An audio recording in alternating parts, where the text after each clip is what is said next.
The scene begins at dusk. In a magnificent palace, a man holds a paper in his hand and says, "Excellent." The surrounding knights bow their heads as he speaks. In the surrender document of the Cadet Duchy, the emperor, seated on his throne, looks pleased. Our territory has expanded to the Hallex mines. This is a dream that even my father couldn't achieve. He looks at a dignified man and says, "You've worked hard, Count." The Count smirks. It's quite amusing to think about what reward to give you. The Count suddenly pauses. Your heir isn't past marriageable age, is he? Married already. The royal family should also take responsibility. How old are you this year? Successor. The Count hesitates, glancing away. About that, he looks at the man with a handsome but emotionless face beside him, who replies, "Eric is 24 this year, Your Majesty." The Emperor's violet eyes widen in excitement. The perfect age. Very well. He gives a wicked smile, feigning generosity. "I shall give you my sister, the one whose existence no one knows." The Count is stunned by his words. He is extremely doubtful. Isn't she dead? No longer in this world. Sweat drips down the Count's face. He bows his head, thinking, why would His Majesty offer such a person? The Emperor orders a servant, "Open the door behind me." This must be the first time everyone has seen the princess. The door opens, revealing the silhouette of a girl with blonde hair and tattered clothes. Even the soldiers watch as the princess of the Explorer Kingdom, her bare feet covered in wounds, steps out. The Emperor says in a false voice, "My beloved younger sister, whom I cherish more than anyone." Misa. She stands there, her eyes wide with confusion and fear. Eric's eyes widen in surprise. His gaze meets Misa's dull blue eyes. The Emperor laughs and says, "The princess is very shy. Misa, come here." Misa cannot speak, only managing a few choke sounds. Her thin legs stumble. Misa falls beside the Emperor. Her thin, frail body lies sprawled on the ground. The Emperor, showing no pity, laughs mockingly. The princess is a little unwell, so please understand. He coldly calls out, "Misa, get up." The Count hastily speaks, "It is an honor for my family to welcome the noble princess." He thinks to himself, doubtfully, is that really the princess? Then Eric unexpectedly speaks up, "Your Majesty." He looks directly at her with determined eyes. "I swear I will not let anyone insult the king or the princess." The Emperor grins and waves his hand. "That's right. The princess will become your wife. So come closer and take a better look." Eric straightens his back and walks towards her, then kneels. The sunlight catches Misa's hair, making it shimmer. The two look at each other in silence. Eric takes her hand and lifts it. He bows his head. "It is an honor to welcome you, princess." Before his lips can reach her hand, Misa abruptly pulls it away. Eric looks at her in surprise, while fear is evident in Misa's eyes. The Emperor watches them as if enjoying a play. He waves his hand. "Misa, you shouldn't do that to your future husband. Come here." Hearing his call, Misa obediently runs to him. She knelt at his feet. The Emperor stroked her head like a pet and said, "Princess, you've been disrespectful. You must apologize, Misa."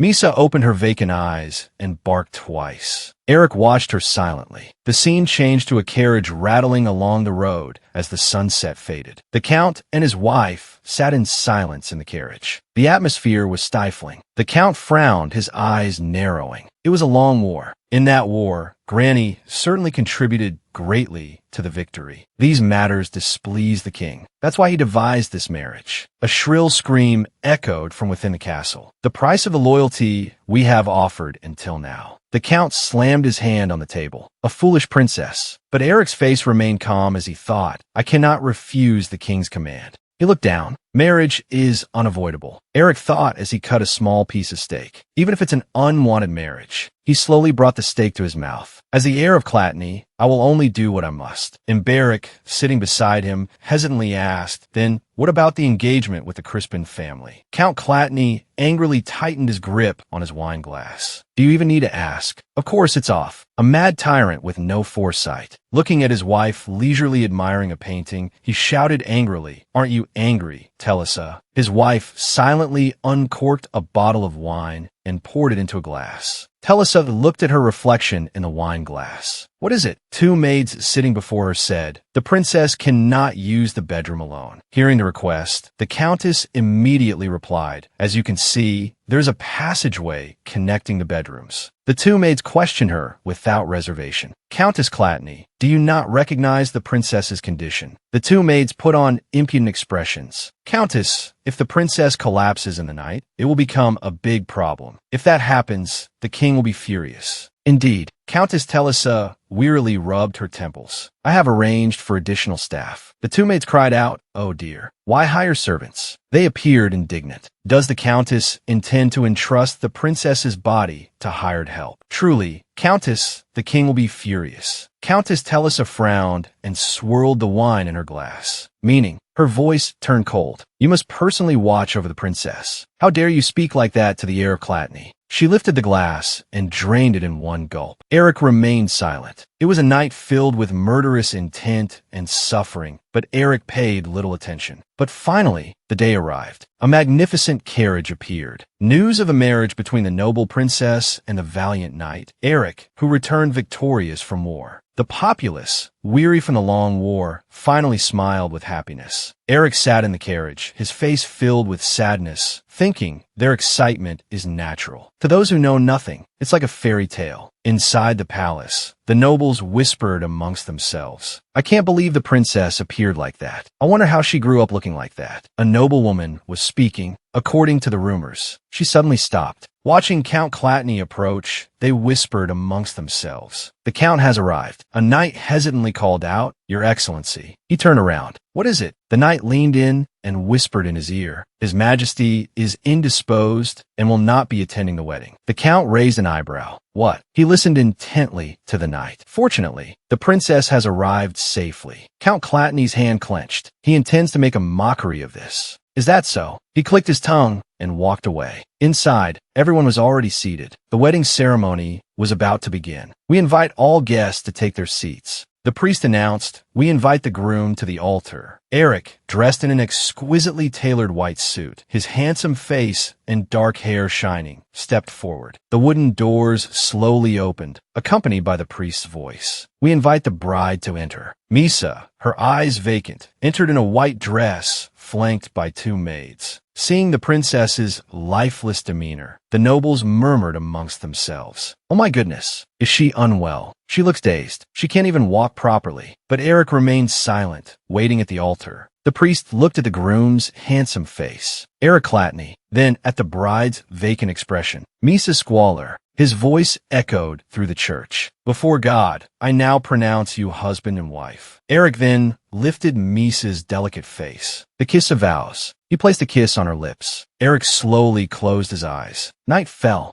Misa's two maids, unaware of proper etiquette, followed behind. Eric muttered, "The wedding night. We must not harm the princess. We will come in the morning to retrieve the proof of consummation." He replied coldly, "I know." The door opened. Inside, Misa was tied to the bed. Moonlight illuminated her body, visible beneath the thin gown. Eric stared dumbfounded. He slowly walked towards her. But in Misa's blue eyes, there was no reaction. He removed his robe. He softly spoke, "Princess." The room remained silent. Eric looked at the unresponsive Misa with suspicion. His eyes fell on two vials on the bed. Drugs, a sedative, enough to tranquilize a horse. His eyes narrowed. They used a sedative on someone who's nearly starved to death. Eric looked at Misa's lifeless face on the bed. "I wouldn't even do this to an enemy prisoner of war, who would do such a despicable thing without hesitation." He thought, this is impossible, unless it was the king's order. He gritted his teeth. Unbelievable. He gently lifted her small, bound feet. "You must be cold. I'll untie you quickly. Your body temperature is dropping drastically." His large hand caressed the red marks on Misa's ankles. "Are you all right?" he asked, then answered himself, "Of course not." Looking at her delicate hands, he felt a pang of guilt. "Your wrists are still tied. It must be painful." His voice was soft. He untied the ropes. "I'll untie your wrists too." He sat on the floor, silently looking at Misa's red wrists. Eric took her small hand and examined it. "Your fingertips are completely dark red. They must have been tied for a long time. This could be serious."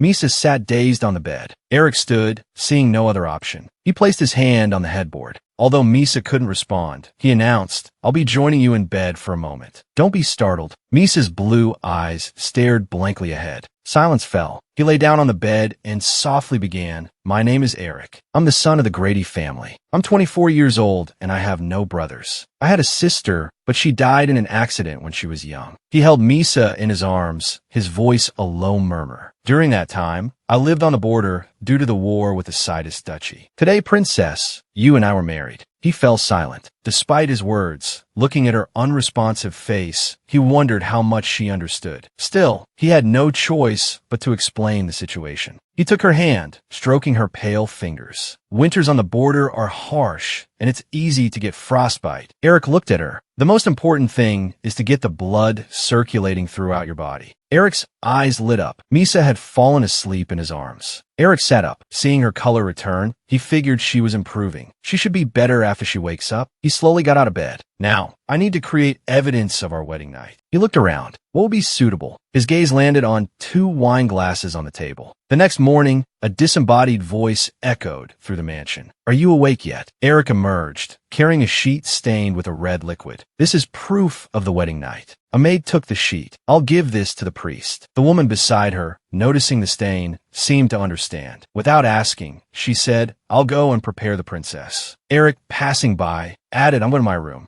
Just as the woman reached for the doorknob, Eric stopped her. "Wait," he said casually. "The princess is still asleep. It's best to wait a while." The maid released the handle. "Very well." The two turned and left without waiting for further instructions. "Please rest well, sir." Eric quietly closed the door. Suddenly, a munching sound came from behind him. He glanced back. Misa was sitting on the floor, chewing on his shirt. Eric rushed over. "Princess, you can't eat that." Misa seemed not to hear, continuing to chew. He looked around the room. "You must be hungry. Wait a moment." Misa, still unaware, continued to gnaw on the shirt. "Princess," Eric called, holding out a croissant. "How about this?" Misa looked up, discarding the shirt. She made a small sound and reached for the pastry. Eric watched intently as Misa devoured the croissant. He smiled faintly. Looking at Misa sitting on the floor, he said, "I'm glad you like it." At the Count's mansion, a voice announced, "Young Master Eric has returned." Eric placed a hand on his chest. "Father, I brought the princess." Beside him, Misa was being firmly held by 2 maids. Countess Clatney and another woman stood at the entrance, their expressions cold. "Is that so?" Countess Clatney frowned. "So it's come to this." He turned around. "You must be tired, so please rest." Just as he finished speaking, there was a scream. The princess. Outside, Eric was struggling to hold Misa back as she climbed a statue.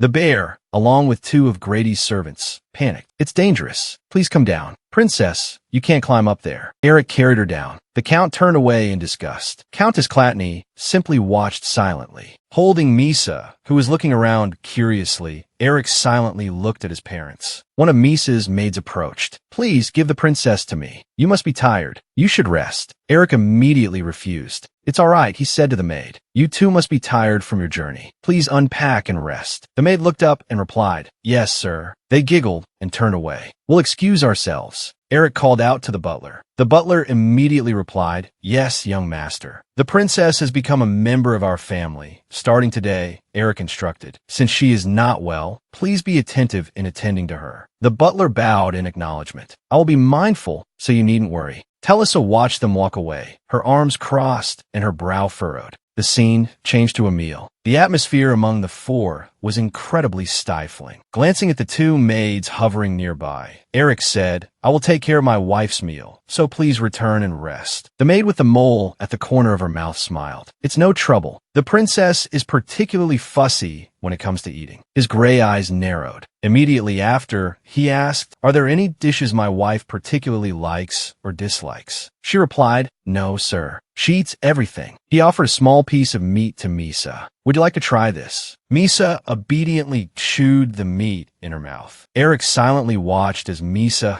suddenly stopped chewing. She spat the meat directly into his face. Enraged, Misa grabbed a plate and tried to throw it. Eric stood up and stopped her. "My lady, please calm down." The Count sat in his seat, his hands clenched. Eric held her hands firmly. He asked, "Is the food not to your liking?" The 2 maids, instead of intervening, covered their mouths and laughed. Eric turned back and said coldly, "It seems my wife is unclean and needs a bath. The two maids, thus commanded, looked annoyed. Fine. Misa was taken away. Eric slowly sat back down. The Count gritted his teeth and turned to him. He communicated through signs. Is it necessary to keep her alive? A murderous aura emanated from him. Telesa smirked. She also replied using signs if the princess is killed. She placed a hand on her chest. All of us. Then she held up two thumbs, indicating they would all die. Eric simply lowered his head in silence. The Escobar Kingdom. In the Escobar Kingdom, there are three great families known as the Three Pillars. The Salachi family, established within the kingdom. The Crispin family, protecting the security within the kingdom. The Grady family, protecting the security outside the kingdom. All three families have a great influence on the military strength and security of the kingdom. The previous king had three royal consorts, each from one of these families. The first consort, the daughter of Duke Salazar, gave birth to a prince. Who was the tyrant? Squall II. He failed to fulfill his duties as a king and implemented an absolute monarchy. Under the pretext of restoring royal authority, he personally annihilated the Salazar clan. But the king wasn't satisfied. He oppressed the two remaining families. Unable to endure the king's oppression, the two families decided to join forces. A marriage alliance for the next generation was formed, and they planned an uprising as soon as the war ended. But the plan didn't go as expected. An undeniable war achievement was attributed to the Grady family. The trust and love of the kingdom's people, who were weary of the tyrannical monarchy, gradually faded. The king had no reason to leave things as they were. The Count's hand tightened until it trembled. His mind wasn't clear. He gritted his teeth. He didn't even know how to behave properly. Lady Telesa calmly instructed the butler, "Give this to those people outside." The butler bowed, "Yes, my lady." "I understand." She calmly raised her glass and said, "I heard that the princess was originally lucid,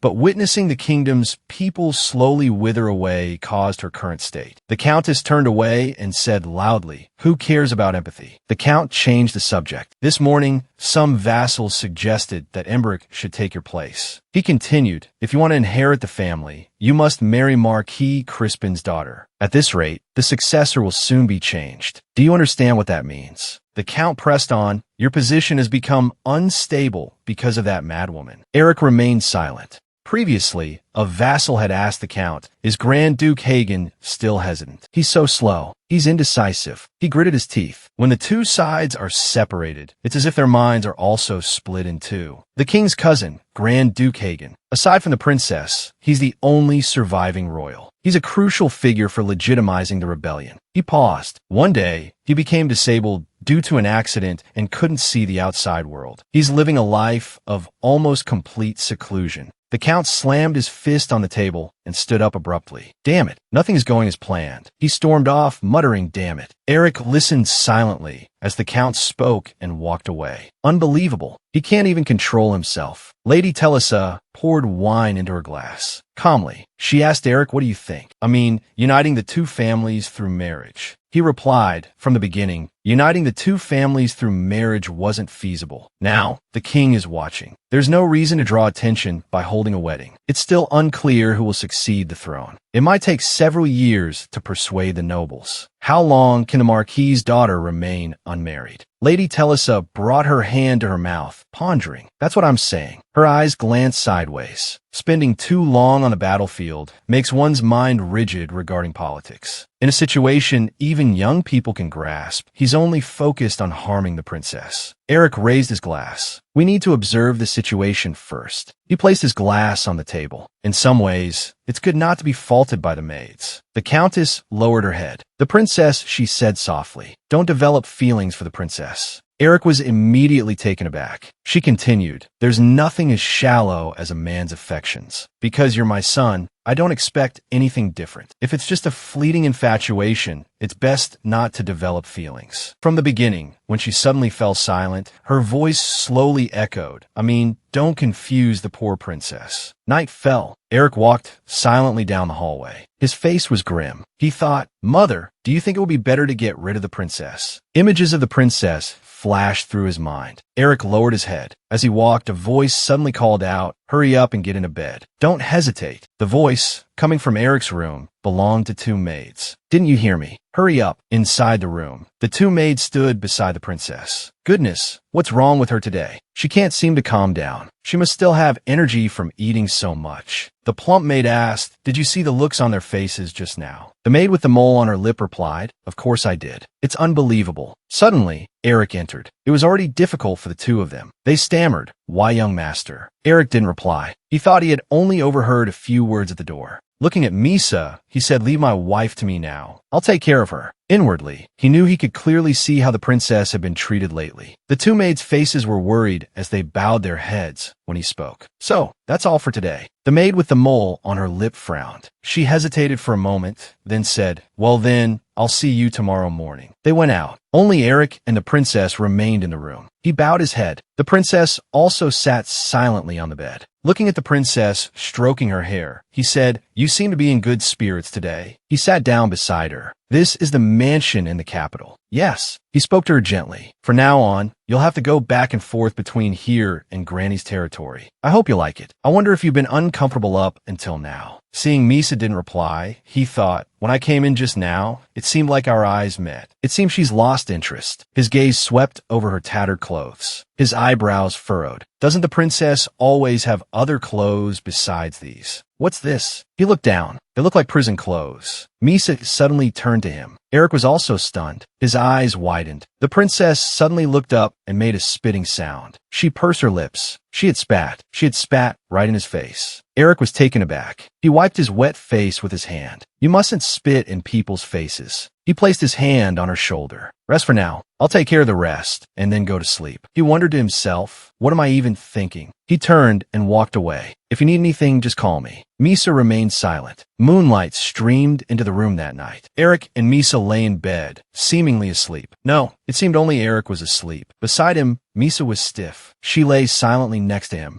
The moonlight was bright. A flash of lightning startled Misa awake. Her blue eyes were filled with terror. The next morning, breakfast for the two of them was incredibly silent. Eric scooped a spoonful of soup. "Did you have trouble sleeping last night?" Misa remained silent. He brought the spoon closer to her. "It's a strange bed, so you must still be feeling uneasy." As if wanting to say something, she made a few small sounds. Eric looked at her thoughtfully. Her complexion seemed worse than usual, strangely. Last night, before she went to sleep, she looked fine. He mused to himself. Even if she doesn't have an appetite, she needs to eat properly to regain her strength. She has to eat at least a little. Misa suddenly slammed her hand into the bowl of soup. Eric flinched as Misa scooped up a handful of soup. She brought her entire hand to her mouth and sucked on it. Eric simply watched her in silence. The princess had arrived at the mansion, and several days had passed in a flurry. The scene shifted to the training grounds. After Eric and the princess's wedding, the atmosphere in the mansion had changed somewhat. Eric, with a gentle expression and impressive physique, strode forward. Everyone murmured, "The commander is here," and the soldiers bowed in greeting. As he walked, it seemed everyone had something they wanted to say. A heavy atmosphere seemed to permeate the entire mansion. Noticing their gazes, Eric asked, "Why are you all standing around? Is today's training session over already?" The soldiers startled and snapped back to attention. "And no, sir. For some time now, Count Clatney had been avoiding family meals." Countess Clatney expressed her displeasure at the Count's inability to control his emotions. She, along with the vassals who followed the Grady family, wore puzzled expressions. However, no one dared to express their dissatisfaction directly to Eric. He acted as if nothing had happened. This was because Eric always remained composed and dignified. Returning to the mansion, he asked the butler, "Where is the young mistress?" The butler, walking beside him, replied, "After taking a walk this morning, she is currently in the maid's workroom." Wiping his sweat, Eric asked, "Is she there again today?" The door opened.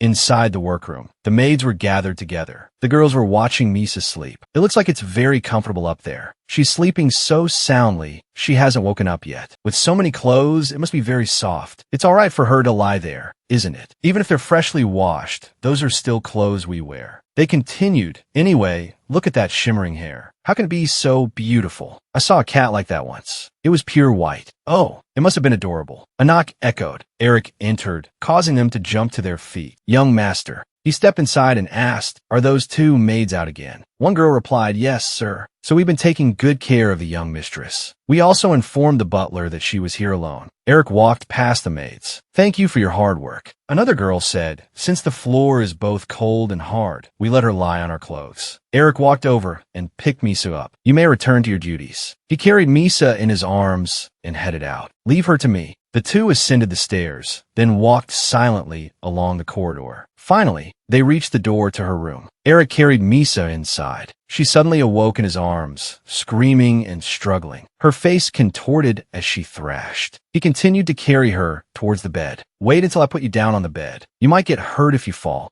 Misa was gently placed on the bed. Immediately, like a feral cat, she backed away defensively. Eric watched her silently. He thought about the results of his observations of the princess over the past few days. The princess seemed to dislike him intensely. He watched Misa chewing on her hair, wondering what she was thinking. It seemed she only saw him as a means of transportation. Eric suddenly fell silent, a thought striking him like a loose thread. He reached out to pat her head, but Misa ducked away, hiding her face. Surprised, Eric gently untangled the thread from her hair. "I didn't mean to frighten you. I'll just get this thread out of your hair." The thread fell away. Eric looked at her, wondering if she had been startled. Misa looked up. Eric remembered a maid's words. "I've seen a cat like that before. Always looks so pristine." Eric's lips parted slightly. He covered his mouth, chuckling softly. Night fell. Misa lay in bed, sleeping soundly. But Eric remained at his desk, a pile of papers scattered across its surface. He picked up a sheet, his attention drawn to the name Malika DL. It was the name of the royal maidservants. He always entrusted the princess to the mansion's maids, and whenever he had free time, he would leave. It was clear something shady was going on. He held his head in his hands, sighing. He worried about the food supply for the people in his territory. He looked at the papers on his desk. There was so much to worry about. Then Eric picked up a letter. There was even more to worry about. He opened the letter. The words "I will report to the young master" immediately caught his eye. Eric read intently. After the day the young master mentioned, the results of connecting everyone. Last night also confirmed the fact that they met at the house in the suburbs, along with that barmaid, the head of the Granny family. Eric fell into thought. When his father suddenly spoke about the marriage between Clatney and Crispine, he was the only one who had doubts about it. But in reality, in some ways, it was only natural. What his father proposed wasn't a bad thing for the vassals and knights, but why? He couldn't shake his suspicions. Since that day, he had been secretly observing his father, and his eyes widened in shock. There was a certain barmaid who frequented his father's place. It was the first time he had seen his father stray from the path, although it was a bit bitter. But on the battlefield, where life and death were a constant, this couldn't be considered a problem. He tried to investigate whether the woman had any ulterior motives, but there was nothing special. He tried to cover it up and pretend he was the only one who knew. But when the war ended, his father brought that woman here. He even told his right-hand man, Lord Giovanni, that he would take her as his second wife. He was completely devoted to her. Eric had no choice but to reveal the truth to his mother in a letter, along with the evidence. And the reply he received from the maid, Eden, was that his mother was annoyed to receive the letter. She herself said, "We're both old now. It doesn't matter if he's seeing someone else. On the contrary, it's much more comfortable not having to look at each other every night." That's what his mother had said.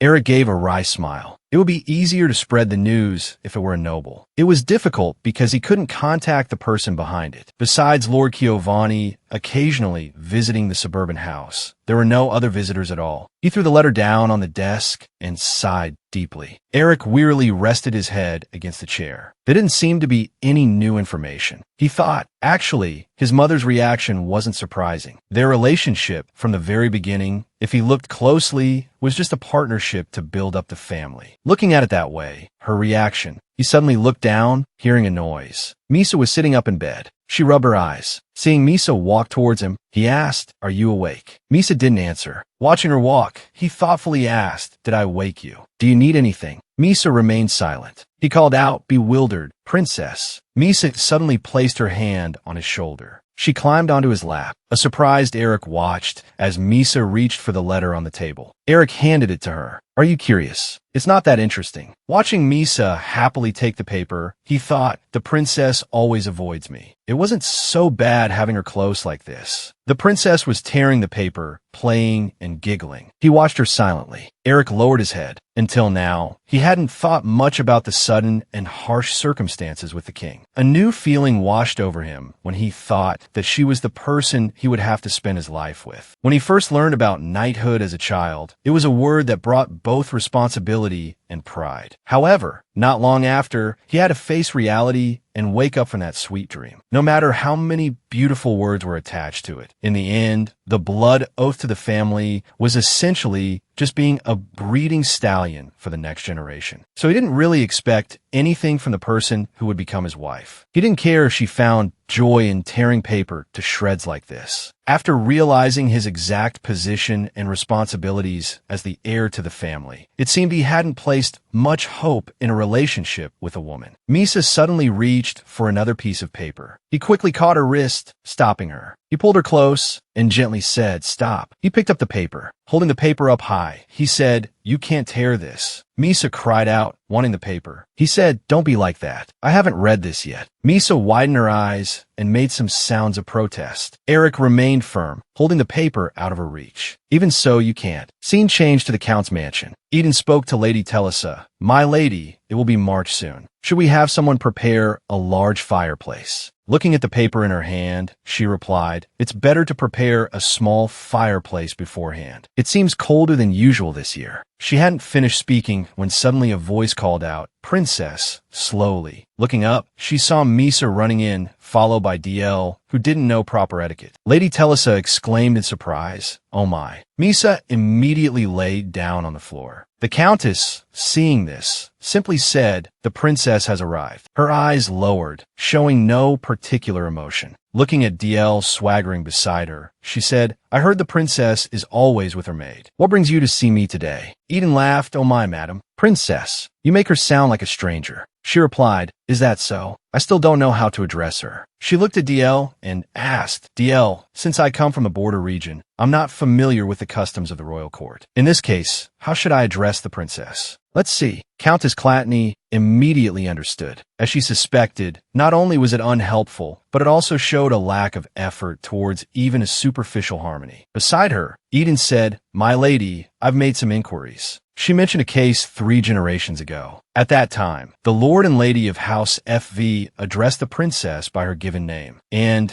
she continued, the young master also called the princess his wife. So, shouldn't we also address the princess by her given name? "Yes," Lady Telesa said. "I hear the princess's given name is Misa." She tentatively called out, "Misa." Misa reacted immediately. She sat bolt upright and grinned broadly. Countess Clatney smiled back. "Oh my, the princess has permitted us to use her given name." Misa flopped back down as Countess Clatney praised her. "Such a lovely name," DL said from the side. "It seems the princess is quite fond of you, my lady. Might I request your presence before dinner?" Countess Clatney waved her hand dismissively. Yes, you should go and rest now." DL bowed her head. "Yes, my lady." Then she promptly turned and left, without a word of farewell. Lady Telesa sighed. Eric, standing behind them, was filled with contempt. Useless. Can't even handle something as simple as how to address someone. She said to Countess Clatney, "I hear that DL has been wandering around all day, yet still manages to bathe the princess meticulously." She then asked, "Has Malika also been disappearing every day without anyone knowing where she goes?" Countess Clatney smirked, a calculating glint in her eyes.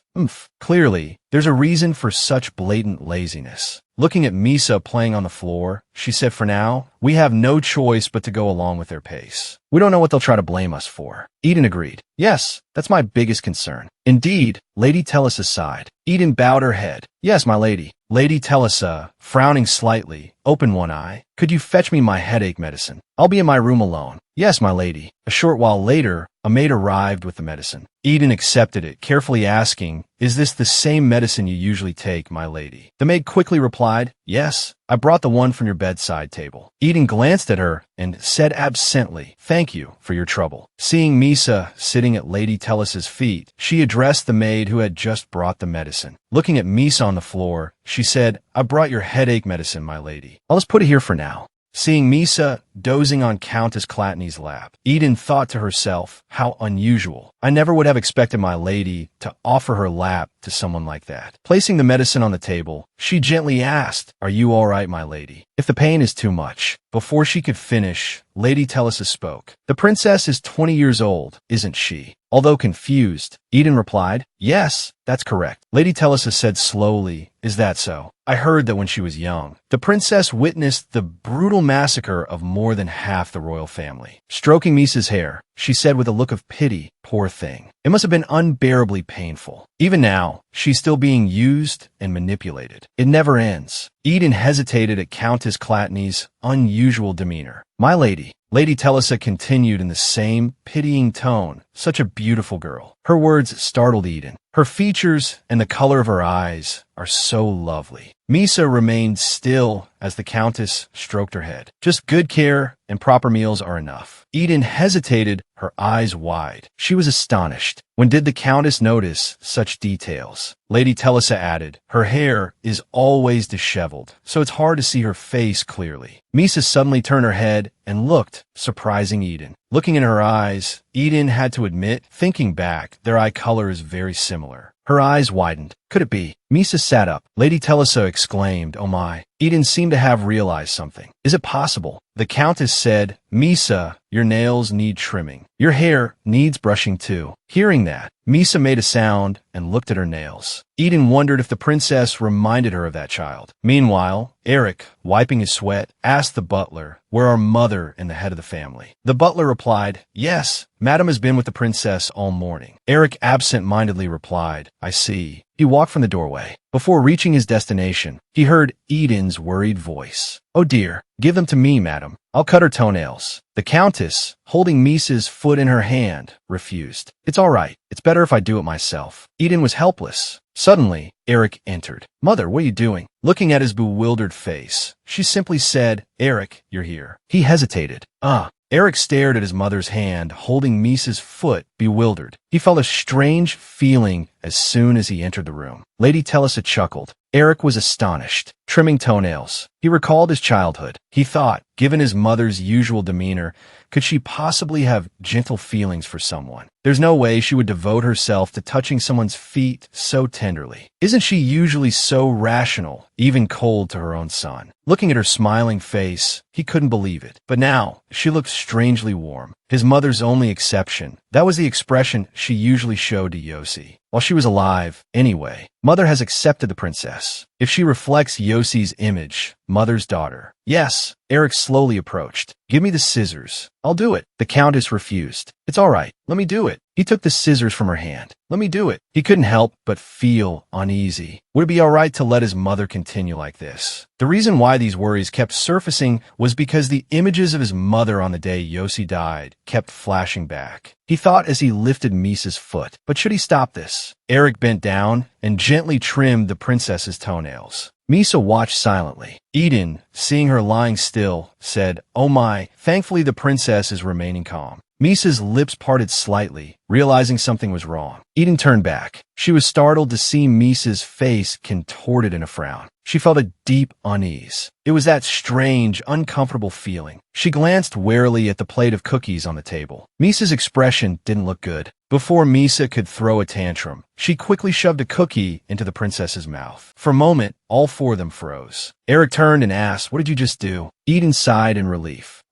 The princess seemed upset. He thought back to a moment ago when the princess was also acting up when the Countess was brushing her hair. She calmed down as soon as she was given sweets. The princess seems to really like sweets. Eric made a sound of acknowledgement. The princess giggled. Seeing the Countess smile, he couldn't help but be surprised. His mother said cheerfully, "How can Misa chew like that? Look at the way she eats." She rested her chin in her hand. Even so, it's good that the princess likes sweets. It's nice to see Misa enjoying her food. Eric just silently watched. As night fell, Eric became more and more confused. "I can't understand it." Inside, Eric and Misa were having dinner together. He gently reminded her, "Chew properly. Don't swallow too quickly." Misa, her face smeared with food, hummed in response. Eric wondered, what did Mother see in the princess? He thought of Yossi as he wiped Misa's mouth with a napkin. Misa uncomfortably dodged his hand. He couldn't help but think the only similarity between Yossi and the princess is their eye color. He stared at her. But if we're talking about similar eye color, there's also my cousin, Ambridge. It's not like Mother never treated Ambridge specially. He muttered, "It's impossible to know." The butler entered from outside. "I apologize. I'm a bit late preparing the roasted quail." Eric replied, "Just put on the table." He placed the plate of roasted quail on the table. "Yes, young master." Eric glanced at Misa. Come to think of it, it seems like the princess becomes relatively calmer when it's just the two of us. It's difficult with this small amount of food. Suddenly, Misa clutched her head and groaned, seemingly in great pain. Eric was bewildered by her behavior. He anxiously approached her. "What's wrong? Where does it hurt?" Misa couldn't answer, only humming and expressing her discomfort. He noticed her repeatedly trying to cover the quail dish with her hand. He asked, "What is it? Could it be the quail? Should I have it removed?" Misa continued to be distressed, so he stood up. "I'll have it removed right away." He was bewildered. Those two maids clearly said she wasn't a picky eater. He took the quail dish to the door. "Take this dish away." He returned, confused. What was that about? He looked at Misa quizzically. She seemed less frightened now, sitting at the table. Could she have gotten sick from eating quail before? The next morning, a voice called out in the mansion, "Young madam." The maids, carrying clothes in their hands, said worriedly, "Young madam, the floor is cold. Please don't lie there." Seeing Misa still lying there playing with a ball of yarn, without moving, one maid said, "It seems like she has no intention of moving." Another kindly smiled. "Let me spread out the blankets for her to lie on." Misa rolled over onto the blankets spread on the floor. The maid gently instructed, "The floor is cold and hard, so always lie on this cloth, okay?" Misa didn't reply, but the maid patiently sat beside her. "How does that feel? Much better, right? You need to respond somehow. Are you sleepy?" Two other maids, seeing this, scoffed. "Why does she keep talking to herself?" The other agreed. "Exactly." The old maid sighed. "Anyway, the young mistress doesn't understand anything." Another maid, her hair wrapped in a crooked bun, giggled. "That's strange. If that's the case, she should at least understand the gist of it. The young master often speaks like that, too." A red-haired maid scoffed. "Constantly talking to someone who doesn't even understand. She even uses her hands to describe things. He always holds her like this," she says. "And he's so gentle. It's like the young mistress's feet never touch the ground." She added sarcastically, "A man who's never shown any interest in women. Isn't it strange? I wonder if the young master's preferences lie elsewhere." The blonde maid spoke up indignantly. "Hey, what are you saying?" She challenged them. "Wouldn't it be nice if they had a good marital relationship? What's the big deal?" The red-haired maid stammered, unable to form a coherent sentence. It's not like that." The blonde maid immediately warned, "If you don't want to be thrown out, be careful what you say. There are many eyes and ears around here." An orange-clad maid entered, looking bewildered. "What's going on? Why is everyone so quiet all of a sudden?" Someone beside her replied, It's nothing." The worried maid frowned. "But wouldn't it be better if the young mistress wore nicer clothes instead of those?" Another agreed. "It's such a shame. She's such a beautiful princess, but look at her sleeping." Someone else chimed in, "True, but maybe the young mistress's clothes get dirty easily, so that's why. Especially during meals." Another maid agreed. "That's probably it." The orange-clad maid suddenly had an idea.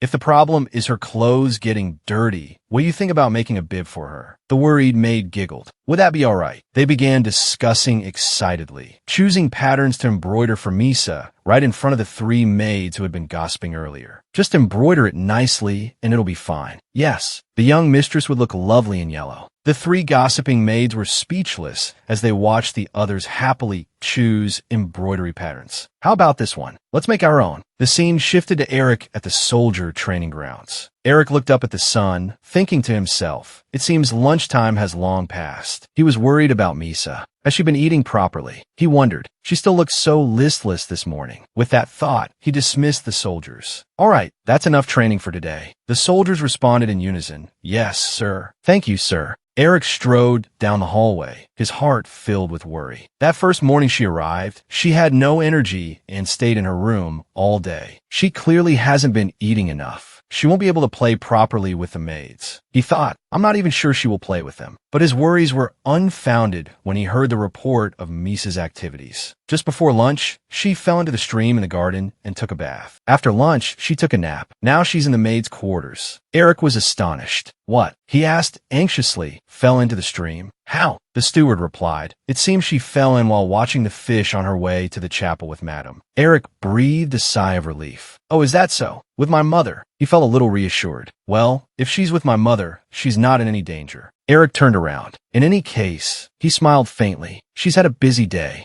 As Eric walked away, the steward continued, but it seems the young mistress doesn't like the chapel very much. Eric replied, well, it's a boring place. I can't imagine my wife sitting still there for long. The steward added, at first, when Madame took her along, she obediently followed. But when we arrived, she started crying, fussing right from the entrance. There was no other way but to stay outside with the maids until it ended. Yes, Eric murmured thoughtfully. He wondered if offering sweets like yesterday would help. Suddenly, he spoke up. All right. The steward, hearing his instruction, bowed his head. Yes, I understand. Inside the room, Eric and Misa were having dinner together again. Misa opened her mouth wide, waiting to be fed. Eric placed a spoonful of food into her mouth. You have a good appetite today. Eric sighed in relief. Good, she's recovered quickly. He glanced at Misa, who was happily enjoying her meal. It was just a bad mood yesterday. Picking up a piece of meat with some vegetables, he said, don't just eat meat. Eat your vegetables too. He offered the fork. Here.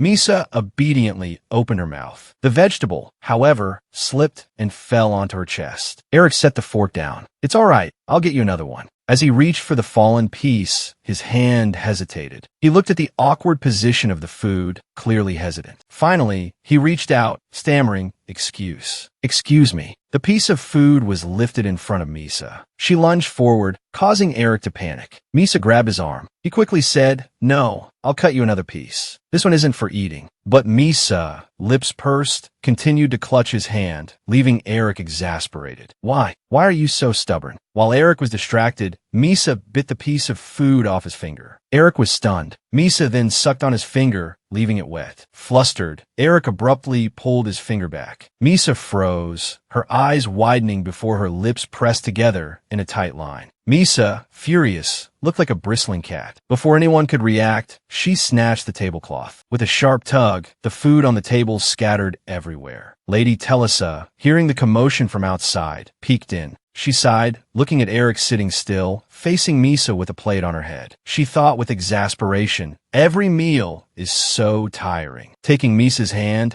she pulled her away, whispering, Come with me, quickly. Eric sat in silence, the princess's teeth marks visible on his index finger. He thought, damn it. That night, the two slept in the same bed again, but Eric lay curled up in a corner, facing away. His hand clenched, his mind in turmoil. He remembered the feeling in Misa's mouth, the warmth on his fingertip. It seemed to linger still. Though she's my wife, she's no different from a child. She probably doesn't even understand what a husband is, he realized. The princess is definitely not someone to be perceived with reason. So this won't do. Eric covered his face, his cheeks and ears burning red. Absolutely not. The next morning, in Lady Telesa's room, Eden said, there's a poetry reading this Wednesday. Lady Telesa stroked Misa's hair as she lay in her lap, worriedly saying, there will probably be a lot of people. I'm worried it might frighten Misa. Eric turned and said, there's no need for a gathering. Why go to such lengths? Lady Telesa chuckled. Is that so? She said casually, people will be scavenging for scraps like hyenas. We have to show them we're living well. Misa remained silent, staring blankly. The name sounds reasonable enough, but in reality, it's a gathering of the female heads of like-minded families. Once a month, they meet to exchange opinions about the royal family and corrupt nobles. It's a pretty good place to pick up information. This time, Countess Clatney is hosting. That's why the greenhouse has been so busy with preparations these past few days. More importantly, Lady Crispin and her only daughter, Lacan, are expected to attend this gathering. At a point of quiet interest for everyone, as this is the first meeting since the two families broke off the engagement. Of course, we can't discuss who was responsible for ending it. After all, it's clear that your mood wouldn't be very good. The Countess looked down at Misa. The greenhouse is almost ready, Misa. Shall we go now? Misa hummed in response. Eric turned and gently asked Misa, "Did you have fun playing today?" The Countess chuckled. "You talk as if you left her with a nanny." "Well, I did have a lot of fun today," Misa replied. Then, the Countess suggested to Eric, "Since you're here, why don't you join us in looking at the greenhouse?" He declined. "I still have work to do. I just came by to see her for a bit." But Misa remained comfortably nestled on Countess Tellis's lap. Suddenly, he reconsidered. "No, I'll go for a little while and then come back." Inside the greenhouse,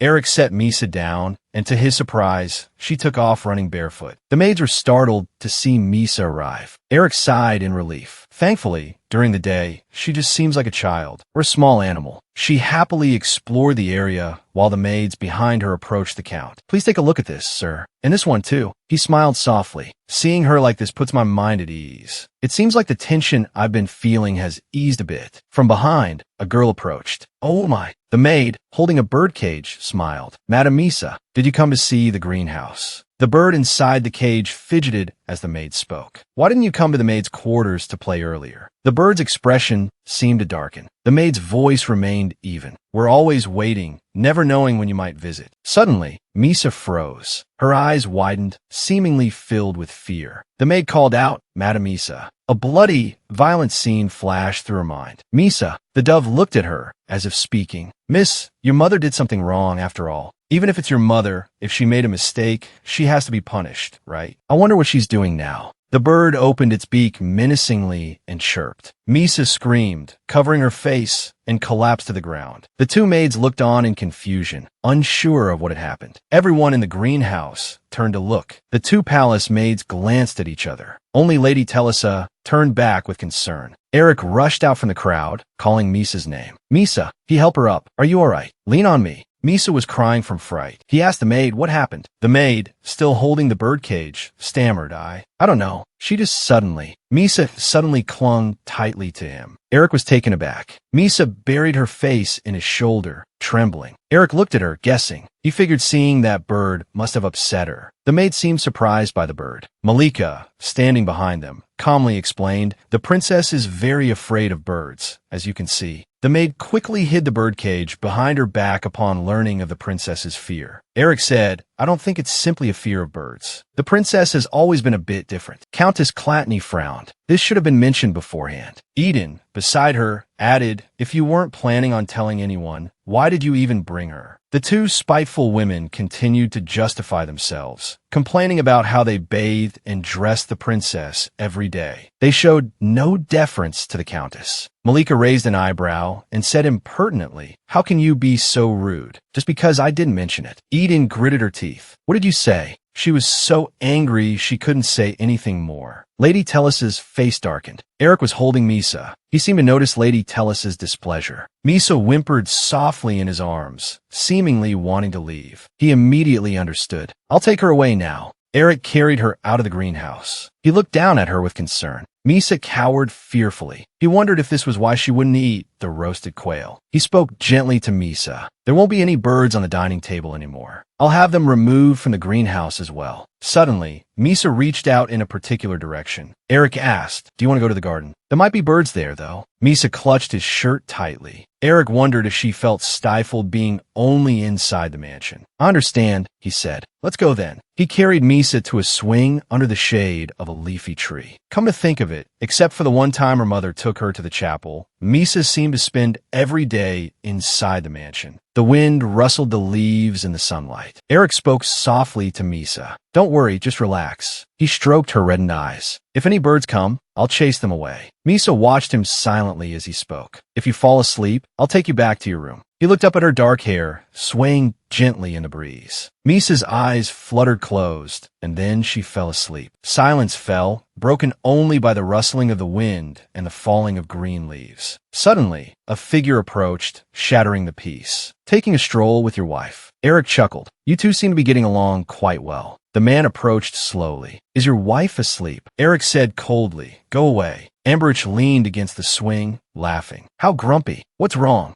Are you afraid of waking her? He placed a hand on his cheek. There are a lot of rumors about you, too. Everyone in the family knows. Eric looked up. Who was it this time? Eric understood. His uncle was trying to position his son, Amberich, as the head of the family. The family gossip spreading wasn't something to be easily dismissed. Amberich laughed. Among your maids, there's one named Bina from the capital with red hair. Eric had heard she was a new maid, and she and another servant have been going around. He paused, then continued, with a thin, brown-haired man named Eric. He looked at him thoughtfully, but Eric, being a libertine, had no interest in becoming the head of the family. They even had each other's backs on the battlefield, because they had built trust by exchanging what could have been their last words. Amberich had supported him, even more than his own uncle, right from the start. He sighed and said, "Thank you. I'm indebted to you again." Amberich plopped down on the ground. "It's not like that. I've been happy these last few days." Looking at Eric, he asked, "Compared to that, how about you?" Seeing Eric hadn't understood his question, he continued, "Have you really fallen for your wife? I heard you even cut her toenails yourself." Eric denied it. "It's just that I couldn't stand by and watch my mother do things like that." Amberich glanced sideways. "Right, that could be it. But seeing you today, how should I put it?" He looked at Eric thoughtfully. "I'm just going too far." Eric closed his eyes. "What are you trying to say?" He then added, "I heard your wife's feet haven't even touched the ground. You don't even put her down normally." Eric immediately offered an explanation. "That day, you saw yourself that her legs weren't well. What else could someone who didn't know do? Could I just let her drag herself around like at the wedding? How could I do that to my wife?" "Yes," Amberich said with a wry smile. "Yes, that's right. From many practical reasons. A sense of responsibility and compassion." He stood up. "No. Anyway," he looked directly at Eric. "I just can't understand."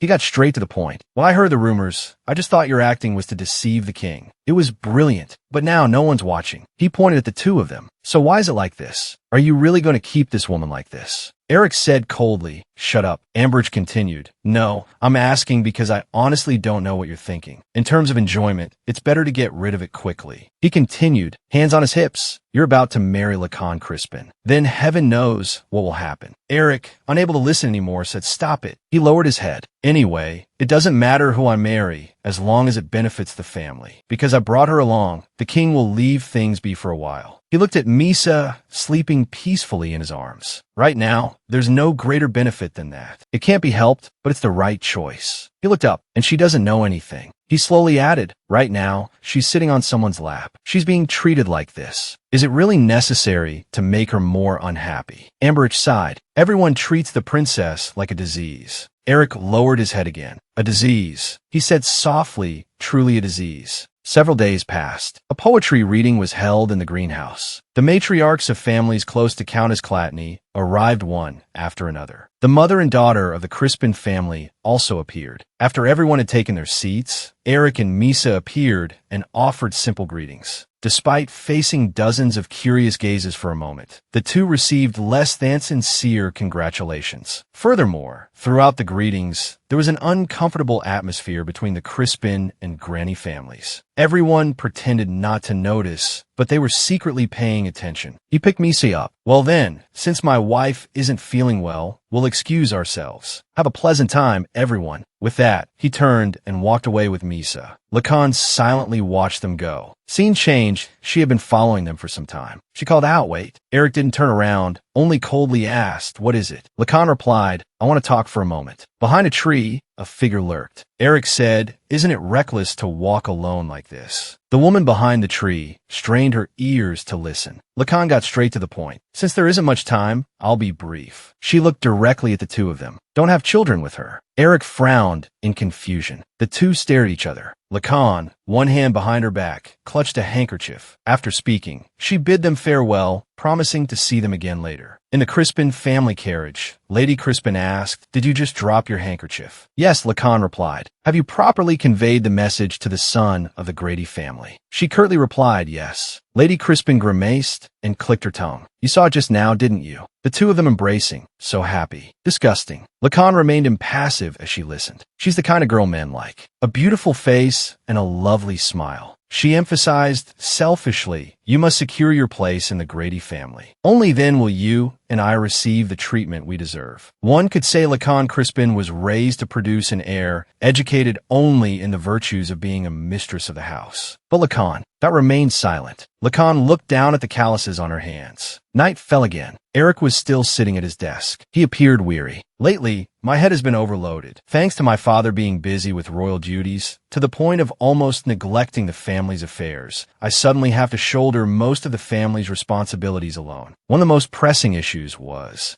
the prolonged war, which had caused enormous damage to the people and their property. Their territory was short on food to survive the summer. Of course, if they could secure food and endure until autumn, that when the soldiers returned and production increased, the situation would gradually stabilize. From the beginning, the Grady family had contributed the most to this war. They received sufficient compensation, so they shouldn't have to worry about such matters. But this was the reward the king bestowed upon the Grady family, not a mediocre spoil of war. The Halix mines were granted for development. He glanced over at Misa, who was sitting up in bed. A princess. Eric pondered silently. The Halix mines could take several years to develop. Frantically searching for food now wouldn't help much. Misa walked towards him. Eric asked, "You've been waking up in the middle of the night a lot lately, haven't you?" He continued to think. The core issue was how to manage what they had and secure food. The king pretended not to know, so ultimately, the family had to find food themselves. Of course, it didn't mean financial hardship. If there were any problems because his father was absent, the vassals would point their fingers at him. This unexpected situation made everyone anticipate trouble, much more than he had imagined. It was like a shield weighing down his limbs. Suddenly, he was startled. Misa was standing beside him, tugging at his shirt. He quickly said, "I apologize. I was thinking about something else. Do you want to climb up?" Misa wrapped her arms around his neck. Eric froze, his eyelids drooping. At that moment, Ambrich's puzzled expression flashed through his mind. It was true. Who could understand? He put his arms around her. He didn't understand himself. Misa softly uttered, "Eric." He opened a jar of candy. He popped a candy into her mouth and asked, "Are you leaving?" Thinking to himself, "I don't know what this is." He told her, "Don't go. Stay a little longer." He smiled, just having this small woman close, not running away, but holding on to him like this seemed to bring an inexplicable comfort to his restless mood. Inside the Grady mansion, the Crispin maid stood in a line. "Countess, what is it?" The head maid stammered. "It's because Lady Crispin dropped her handkerchief." Lady Tellis's eyes widened. She knew that among the nobility, a handkerchief was an item exchanged between men and women as a token of affection. An unmarried woman visiting the home of her formerly betrothed, who was now married, dropping a handkerchief was a significant issue. She immediately called for Eden. Have the maids in the mansion search for the handkerchief with them. There might be unpleasant rumors. Say it's the Countess's handkerchief. Yes, Eden immediately acknowledged the order. "Yes, I understand." Throughout the mansion, the maids searched together. The head maid of the Crispin household suddenly looked around. She spotted Malika. Malika nodded in acknowledgement. The two of them went to a corner. The Crispin maid spoke. "I'll be brief. She needs to be dealt with within 2 years at the latest." Malika smirked. "If you want, it can be done immediately. Even tomorrow." The other woman replied, "This isn't something that can be done so easily." She lowered her head. "In any case, we'll need to communicate frequently from now on, and it won't always be possible to find an excuse to meet." Malika chuckled. "This is a common occurrence in the capital. I keep up with things quite well." Her face darkened. "First, let's decide on the date and location for our next meeting. I'll try to arrange it." As dusk settled, Lady Tellisa brushed Misa's hair. "Misa, it's been a long time since the whole family has gathered for a meal together. It would be wonderful if you could remain calm tonight." Seeing her chewing on the handkerchief in her hand without responding, she paused and then said, "No." "Misa, pretend you didn't hear anything." She continued brushing her hair. "The important thing is to eat well." "Oh dear, why are you so thin?" Lady Tellisa carefully brushed each strand of her hair. "There, isn't it nice to have your hair brushed so thoroughly?" Meanwhile, the Count stood silently watching, his face darkened and grim. During the meal, his presence made the atmosphere incredibly stifling. The screech of utensils scraping against plates echoed. He and the two servants behind him gritted their teeth, grimacing in discomfort. Looking at his wife and son, who remained composed, he demanded, "What is the meaning of this?" Lady Tellisa lifted her wine glass and said casually, "Well, Misa is practicing. Don't say anything." He was surprised. What? The Countess turned and saw Eric patiently instructing Misa. "Hold this with your hand and take it off. Give me your hand." He scoffed angrily. "This is all ridiculous. How old is she that she needs to be looked after every step of the way like this?" Lady Telesa poured him some wine. Red wine flowed into the glass as she spoke. "It's better than ignoring Misa completely." She gave a knowing smile. "Misa wouldn't want your attention anyway." The Count, enraged, roared, "What did you say?" The Countess, unconcerned by his outburst, turned to Eric. "Eric, make sure Misa eats her vegetables too." "Misa, you're eating so well." His eyes darkened. Eric was busy attending to the princess. "You should chew, don't swallow so slowly." The Count slammed his fork down on the table. He stood up abruptly. "I have an audience with His Majesty now. Until then, don't fall, we'll get a scratch on you." The three of them seemed unconcerned. Ignoring them, the Count snatched his cloak and stormed out. Lady Telesa spoke up. "Come to think of it, there are only a few days left." She looked at Eric and asked, "Eric, have you prepared a gift to bring to the palace?" He replied, "Yes, mother. I have prepared something suitable." Eric held out his hand. Misa spat the unwanted food from her mouth into it. Lady Telesa continued, "Well, it's good that you know what to do. I hope nothing unusual happens. In the Squirrel Kingdom, 5 days after the wedding, married couples must visit the wife's family." Eric's face darkened. In his and Misa's case, that would be the royal palace. Scene change. Servants bustled about, preparing for the journey. "This is the last one. Just load this up and we're done." The carriage pulled up to the palace gates. Malika stood with her hands on her hips, saying something. Eric gazed pensively outside. "This morning, we depart for the palace." For some reason, the maid played her part awkwardly. He glanced at Misa, who was lying quietly beside him. Suddenly, something occurred to him. Having given up all expectations regarding his marriage partner, he had been met with sympathetic glances. A wife like this wasn't as bad as he'd thought. He called out, leaning closer to Misa. "Do you know my name?" Eric asked. Misa didn't answer, burying her face instead. Eric chuckled softly. "Even though she doesn't know who I am, having someone to protect, it's still a life worth living." He said gently, "It's all right." Misa glanced up, hearing him speak. "Oh." Eric looked at her with gentle eyes. "I was just wondering." Malika suddenly stepped into the carriage. Already sharing a carriage with her master, this hideous woman glared at them and gave orders as if she were in charge. "Now let's depart." The carriage lurched forward. The three of them sat in silence inside the carriage as it traveled towards the capital. Misa and Eric were met by a guide. "Please follow this way." Their leather shoes clicked softly against the floor. Harsh sunlight streamed through the window panes. Cold, gray marble covered every inch of the main hall. Everything seemed designed to intimidate. Thinking about the king's various moods brought only a surge of unease. 20 years ago, the young king had ascended the throne, consolidating his power without any major difficulties. Because the Salachi's clan, the king's maternal family, was already very powerful. But 12 years ago, while many were away fighting in the war, something happened in the capital. No one knew exactly what, but the king's behavior changed drastically. The floor of the main hall was never dry of blood. Before the stains could be cleaned, another head would roll. If you walked by, you might mistake it for just a stone. Someone's body lay there. The two of them entered, following the guide. The king was already waiting for them. Eric bowed his head. "Your Majesty." The emperor smirked. Decked in jewels, with a beautiful woman at his feet, he looked up and said, "It's been a while, hasn't it?" His disgusting voice rang out. "In the time we haven't met, Misa's face has become much more beautiful." Misa bowed low as soon as she arrived. She collapsed to the ground. The emperor, seeing this, simply watched silently. He laughed. "Misa's complexion looks much better. I hope to receive good news about the child soon. Isn't that right, Eric?" Eric remained silent, not answering. He thought about how, from the wedding night, he had been as careful as possible to avoid suspicion from the king. He cautiously replied, "Your Majesty, we are also hoping for that. It will happen as soon as possible. However, I do not intend to make someone who knows nothing endure the pain of childbirth." He added, "My wife's health is still not good." The emperor, still listening to the attendant beside him, chuckled and replied, "Ah, is that so?" Without discussing the matter of health, the successor only needs a child who follows the path already laid out. Is enough. The person beside him was still saying something. The emperor was amused. Or rather, the maids had said some interesting things. The evidence from the wedding night was covered in blood. As she bathed, her lower body was still untouched. Even from the wedding night until now, the bedsheets and the princess's body, all were spotlessly clean. He stepped down. As he walked, he coldly asked, "Are you not satisfied with the heir, the royal bloodline?" Eric was startled. A slip-up. The emperor pressed close, pointing a finger at his chest. "All right, open your mouth and tell me. You haven't even touched the princess, yet you readily accepted the royal marriage." He closed his eyes tightly. "No, that's not it, your majesty." Fear gripped his heart. He hadn't expected the maids to report even that. The emperor smirked again. "So that's how it is." He walked around and patted Eric's shoulder. "You've mocked both the royal family and the Grady family, leaving such a lovely Misa unused." He looked up,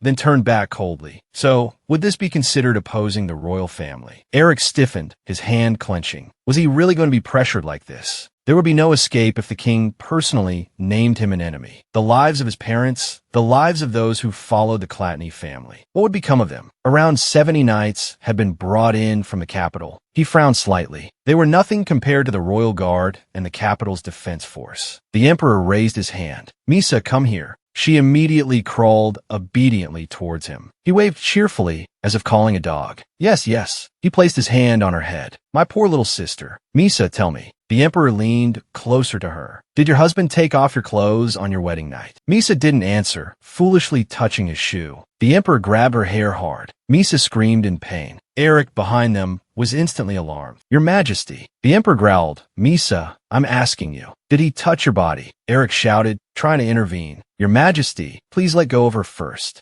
Misa bit her lip, moaning in pain. She weakly opened her mouth. "Here." Everyone was stunned, especially the girl kneeling at the emperor's feet. Eric froze, hearing his wife's voice for the first time.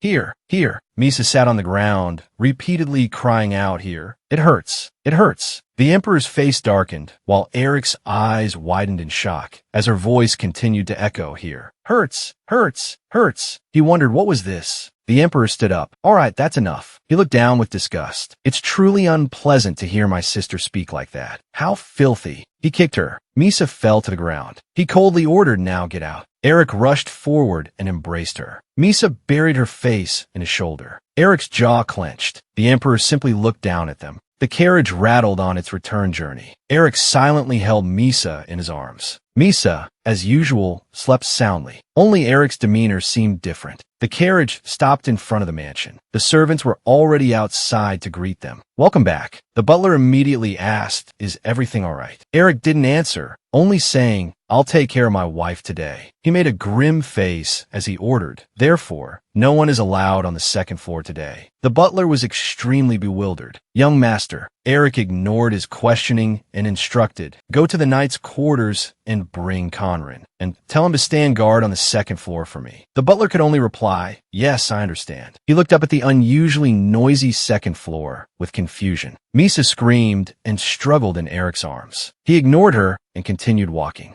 Conran was already waiting. "You called for me, Commander?" he asked. Eric spoke concisely. "Have you received the instructions?" "Absolutely no one is to come near here today. If anything happens, report to me immediately." Conran didn't question him and immediately acknowledged, understood. Eric opened the door to the room and entered. He threw Misa onto the bed. "Now, no one can hear you, even if you scream or cry." Eric grabbed her wrist and leaned close. "No one will come." His voice deepened as he spoke. "Do you understand what I'm saying? No matter what you say, no one will hear you." His brow furrowed. "So, say something. Now I know you can speak." Misa looked at him in astonishment. Her lips pursed, then she bared her teeth. Misa grinned at him. Eric remained silent. He tightened his grip on her wrist. "I'm very patient." He slowly said to her, "How long do you intend to keep pretending? If I hadn't known, would you have continued to deceive me like this?" Suddenly, he couldn't speak coherently. "What in the world? You.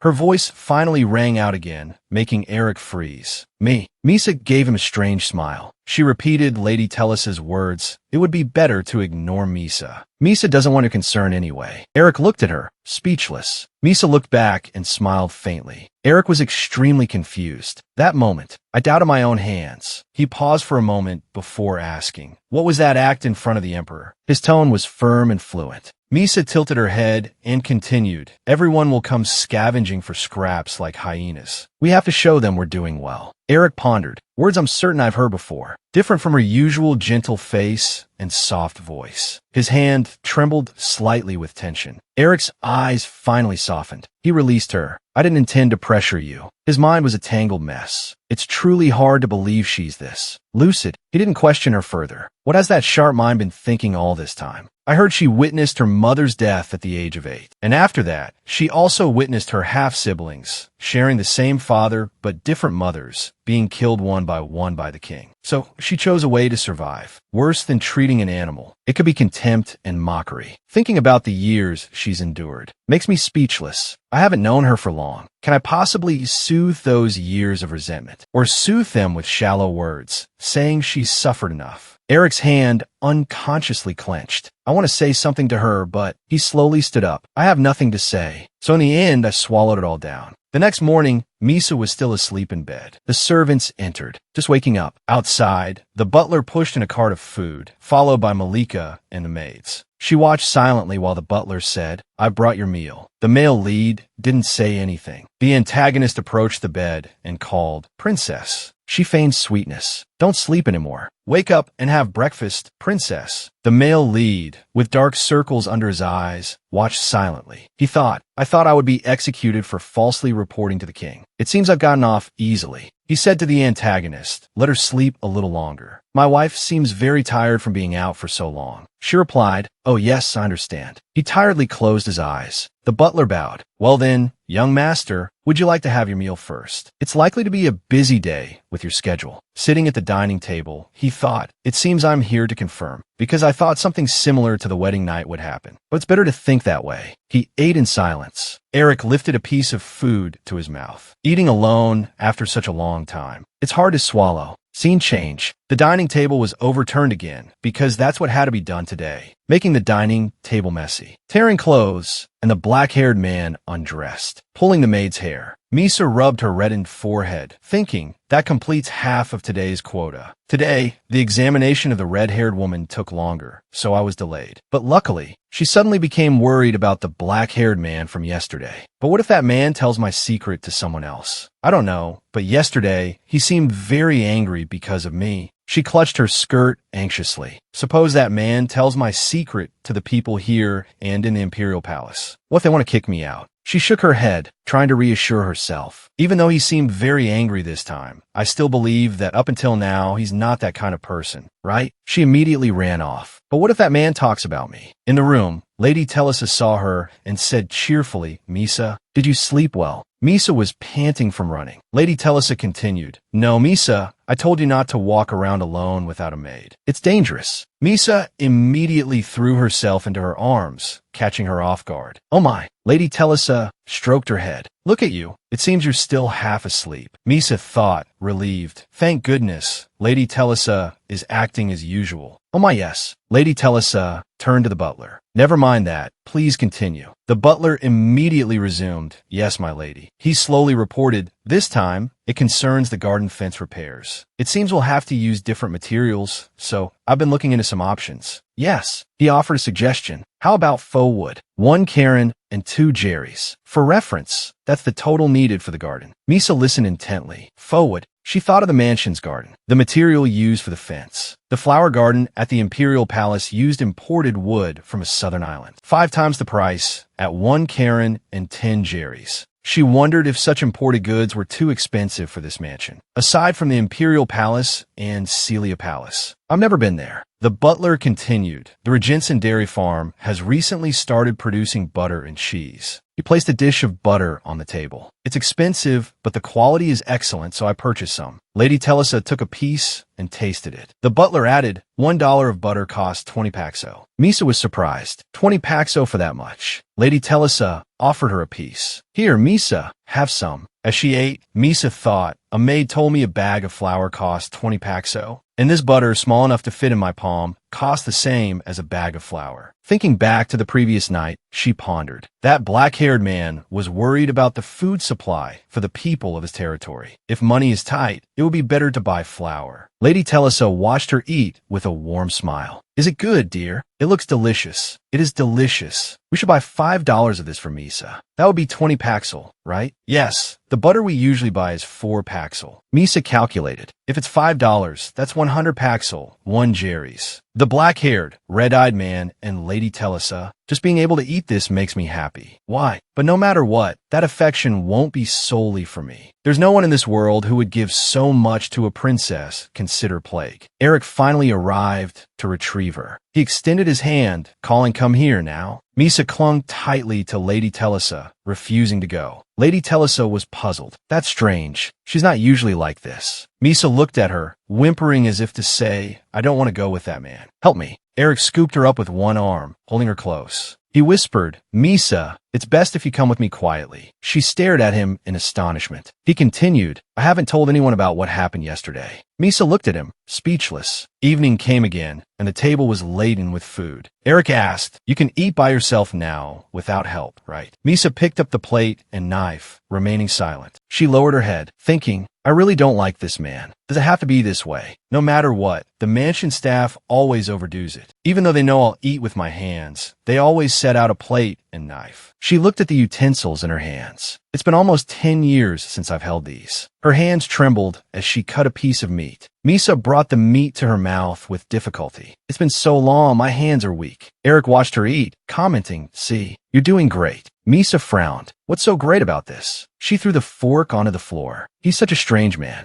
Misa began eating with her hands again. Seeing this, Eric was completely perplexed. He asked cluelessly, "What is it this time?" Misa sucked on her finger, thinking, "The maids will be here soon to clear the table." She licked her forearm, a thoughtful look in her eyes. What will they think? Will they needlessly suspect something? Suddenly, Misa glanced over. Her husband, Eric Clatney's face was flushed for some unknown reason. He said, "All right, stop it." She looked at him quizzically. Seeing him stand up, she wondered, is he angry? Eric, his face still red, sat down next to her. Seeing his strange behavior, she thought to herself, "It's not the first time I've eaten ravenously. I should be more careful how I joke around." Eric suddenly lifted her chin. "Lift your head a little." He wiped her mouth with a napkin. "How about this? After I wipe your mouth, I'll feed you." Misa instinctively pulled away. She frowned. He's so clueless. Eric gently took her hand. "Give me your hand." Misa silently watched him, her cheeks slightly flushed. She looked down at the floor. A moment later, the servants began clearing the table. Eric waited outside. Inside the bathroom, water poured over Misa. She sat on the floor, shivering. So cold. Malika wondered aloud, why hasn't she caught a cold yet? If she could just rest for a few days. Misa glanced at her. "So that's it." She gave a bitter smile. "What's going on?" Usually, other maids handle the bathing. Why is she personally here today? She grabbed Malika's hair and yanked it hard, causing her to cry out in pain. Malika's face contorted in anger, her teeth grinding. She grabbed Misa's shoulder and hair, cursing her under her breath. "You crazy girl." Eric walked in from behind. "What are you doing?" he asked coldly, glaring at Malika. Malika stiffly turned around. "Oh my, why are you here?" As you can see, the princess suddenly acted up. Sometimes she gets seriously injured. There's really no other way. Misa sat to the side, scoffing. "How ridiculous." Malika continued her charade. "Anyway, could you please step outside for a moment? I need to bathe the princess." He stepped forward. "Then I'll do it myself." Malika looked flustered. "Huh?" She gave a forced laugh. "Oh dear, how embarrassing. How could you possibly do it yourself?" And look at her. Sometimes she jumps in the water. Sometimes she jumps out. She tried to persuade him. "You don't need to do such tedious work." But Eric immediately refused. "Since I'm her husband, it's only right that I do it myself." Misa silently glanced at him. Malika continued, "Bathing the princess is no easy task." She tried to make the process sound complicated to discourage Eric. "After washing her hair with this, you have to cleanse her scalp with this essential oil. After that, you have to dry her body thoroughly and apply this cream as well." Misa thought scornfully, "Liar. I've only ever used a bar of soap. Back in the palace, I was bathed with laundry detergent. It's only here that I've been treated well." After listing a series of tasks she didn't actually perform, she asked, "So, you'll still bathe the princess?" Eric firmly replied yes. Go and rest. Malika left reluctantly, shooting a resentful glance back at them. But Eric was also surprised. Somehow, he had managed to get rid of her. Misa was taken aback. A crazy person bathing themselves. She shook her head. Nonsense. Eric gritted his teeth, his soft boy face and ears burning crimson. All right. Then wait a moment. He walked towards the bottles of essential oils. Why is he angry? Misa wondered. She stood up and slowly walked towards him. It won't be good if I keep making him angry. I need to try and get along with him. Seeing her approach, Eric seemed to shrink back, his large frame cowering slightly. He covered his flushed face with his hand. WH, what are you doing? His eyes suddenly widened. Misa thought, one day, this man might annul this marriage and reveal my secret to the royal palace. She let the towel wrapped around her fall. She turned, revealing her back covered in scars. And above all, her blue eyes glanced back at him. This is the first time I've seen this man's large and intimidating physique. If I could, I would have decided not to go against this man's wishes. Misa froze, her eyes filled with fear. The Emperor's brutal image flashed before her eyes. She instinctively stepped back, her feet hesitant. But it seems I've made a mistake. Her body seemed so small compared to Eric's. Even though this man is large and intimidating, he seems approachable to me. She looked up at him, his face slightly frightening at first. Misa closed her eyes and sank to the floor. Even here, my body isn't spared. I don't know why this man is angry this time, but what good would it do to find out? She wondered when she would finally have a valid reason. A hand suddenly touched her scars. Misa's eyes flew open in surprise. Eric's voice was filled with anguish. If these wounds are this deep, just how deep must they truly be? Who did this to you? Who did this to you? Misa was stunned. Could that be sympathy for me? A voice filled with deep sorrow came from this man's mouth. This is the first time I've heard such a voice from a man. She turned, thinking resolutely, even if I'm anxious, I have to answer him. The Emperor, she said. Hearing her answer, Eric froze. You. His eyelids lowered. He held his head and sighed, looking truly bewildered. He took her wrist. We need to get you washed up and out of here quickly. You'll catch a cold. Misa inwardly relaxed. I thought he was angry. Eric rolled up his sleeves. If you feel uncomfortable, just tell me, he said hesitantly. This is my first time doing this, too. Misa looked at him, thinking this time he's suddenly looking at me like I'm pitiful. Seeing Eric pick up a bottle of essential oil, she thought, puzzled, washing me like a dog would be fine, too. Eric very gently washed her hair. Misa, acting unaccustomed, glanced at him carefully. Her eyes, slightly enjoying the sensation, drifted closed. So comfortable. Eric, washing her hair, suddenly stopped. He realized Misa was closing her eyes in enjoyment. She wondered, have I ever been bathed this comfortably before? Eric's ears turned red with embarrassment. Trying to remain composed, he said, well then, I'll scrub your body clean. Misa was dumbfounded. She furrowed her brows. So ticklish. She trembled, trying to suppress her laughter. Unable to hold it in any longer, she burst out laughing.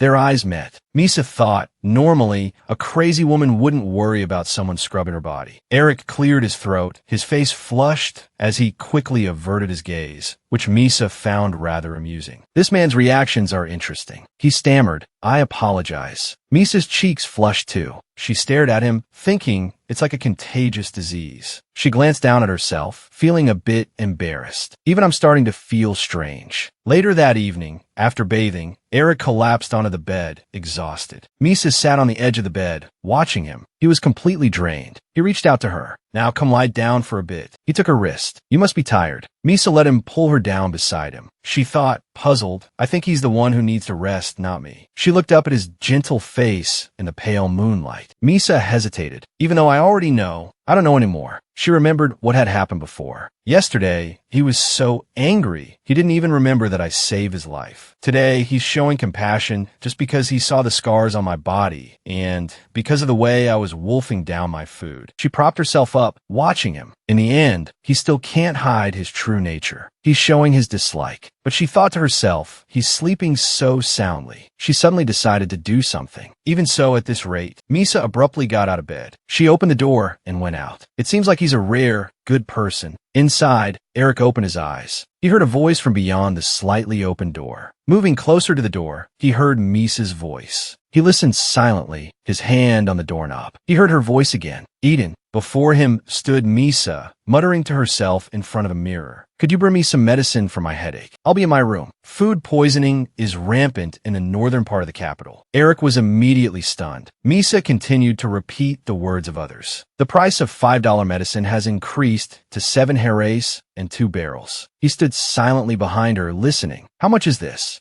Misa was still speaking, then glanced over. She saw Eric standing there. Her eyes widened, repeating Lady Tellis's words, I am practicing. Don't say anything. The next morning, Malika and DL were standing by the bed again, examining the princess's body. DL complained, still haven't touched her. Misa's face showed clear discomfort. She bit her lip. This has happened several times already. Perhaps because I was embarrassed. That black-haired man woke up yesterday. Today it feels disgusting. Misa glanced outside. She remembered Eric's appearance last night. Anyway, he already saw my strange behavior when I pretended to be crazy. I don't care if other people criticize me, but thinking about someone seeing my true self and laughing, I don't understand why I'm bothered. You must think it's very strange, right? Malika stood with her arms crossed, speculating. Could it be because he saw her naked body? So he's disgusted. Makes sense. Who would want to have a child with someone like that? DL turned and said, in any case, we have to keep an eye on her during this time. Misa turned her head to look out the window. Naked body. She rubbed her feet together. Thinking back, I've noticed, lately, it's really been unblemished. No bruises at all. She glanced at the 2 scowling maids beside her. At this point, should she do something? It would be dangerous if she didn't cause a serious incident, something to make them frown. Misa cautiously walked down the hallway. She pretended to skip playfully in her shoes. She had just been thinking, but how could she get hurt? She didn't want to be too seriously injured. Her eyes landed on a nearby vase, or maybe break something valuable.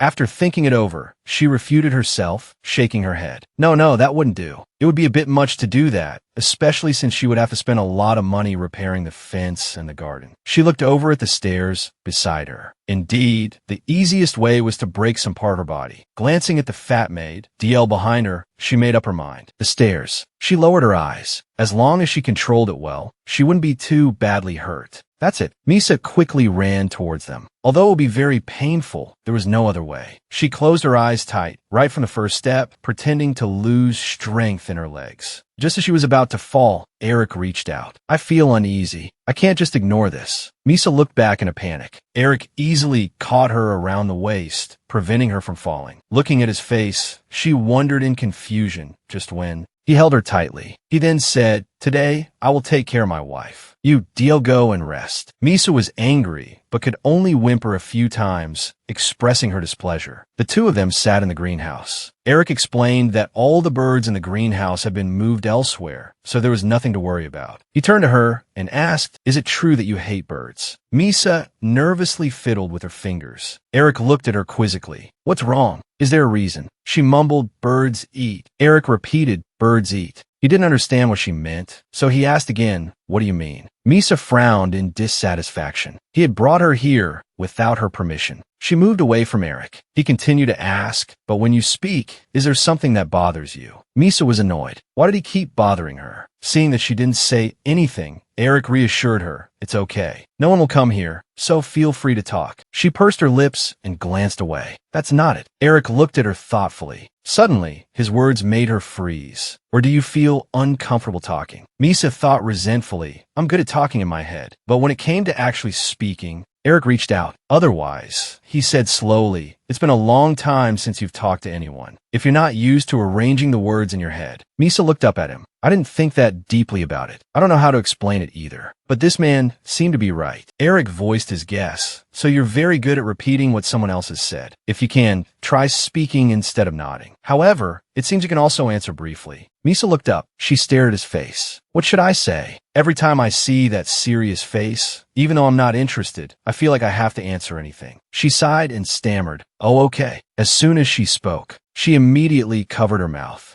Misa lowered her head. Her face flushed with embarrassment. My voice sounds so strange. Her face was now as red as a tomato. She wondered why. Eric reassured her, saying if she kept speaking, she'd improve. He took her wrist. If not, you could do what I do for a moment. Okay. Her eyes widened in surprise. Eric placed her hand on his throat. A person's larynx is usually here, he said. Can you feel it? Misa seemed confused. He made a few sounds and explained, and the position of the larynx changes depending on the pitch. Like when we don't make sound. This is our natural voice. It's much more comfortable, right? He released her hand. Someone taught me this when my voice was changing. Do you want to try it now? Misa wondered about the voice changing, but she still placed her hand on her throat. She followed Eric, making sounds to feel the movement of her larynx. She glanced up at Eric, her eyes bright. He chuckled and asked, "Can you feel it?" Seeing her look up at him, he continued, "Is there anything you want to tell me?" "Anything at all." She asked, "What is a changing voice?" Eric looked surprised. "A changing voice." He chuckled, clutching his stomach, which made Misa beside him pout. "Why are you laughing?" He tried to stop laughing to speak to her.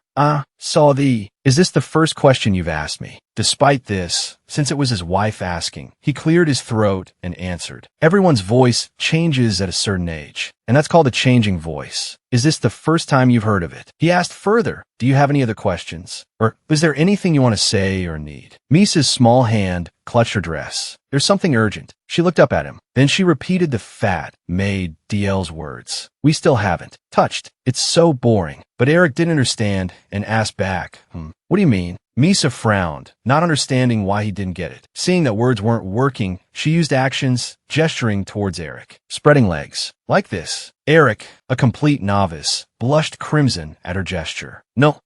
He quickly pulled her knees together, even his knuckles turning red. "I understand." Misa looked at him with satisfaction, while he stammered, Don't do that again." But she mortified by his wife, his ears burning, he said, "We need some time." Misa wondered what this man believed in to be so nonchalant. Eric spoke seriously. "First, shouldn't we get closer? Then we can quickly resolve the inconveniences you've mentioned." Misa was bewildered. What did he mean? Eric stood up beside her. Well then, he extended his hand. "Let me take you on a tour of the greenhouse." Misa thought to herself. The two walked together in the greenhouse. She was secretly pleased. Tonight, she wouldn't be dragged before the emperor. Along the way, Misa happily pointed things out, and Eric diligently explained each flower and plant in the garden to her. He finally voiced his question. "So, you don't find it uncomfortable to walk around?" Misa stopped and looked at him with a sly smile. Eric, seeing her expression, understood. "Oh no, even I was fooled." Eric listened to him, realizing he'd been tricked all along. Misa nodded proudly. "Of course. It's a gait I perfected after a lot of effort." Eric asked, "How did you manage it?" Misa found it difficult to explain. Well, she decided, "I'll just show you." She concentrated on her thighs and calves. "No, this won't work. I can't talk much, so I don't really need to."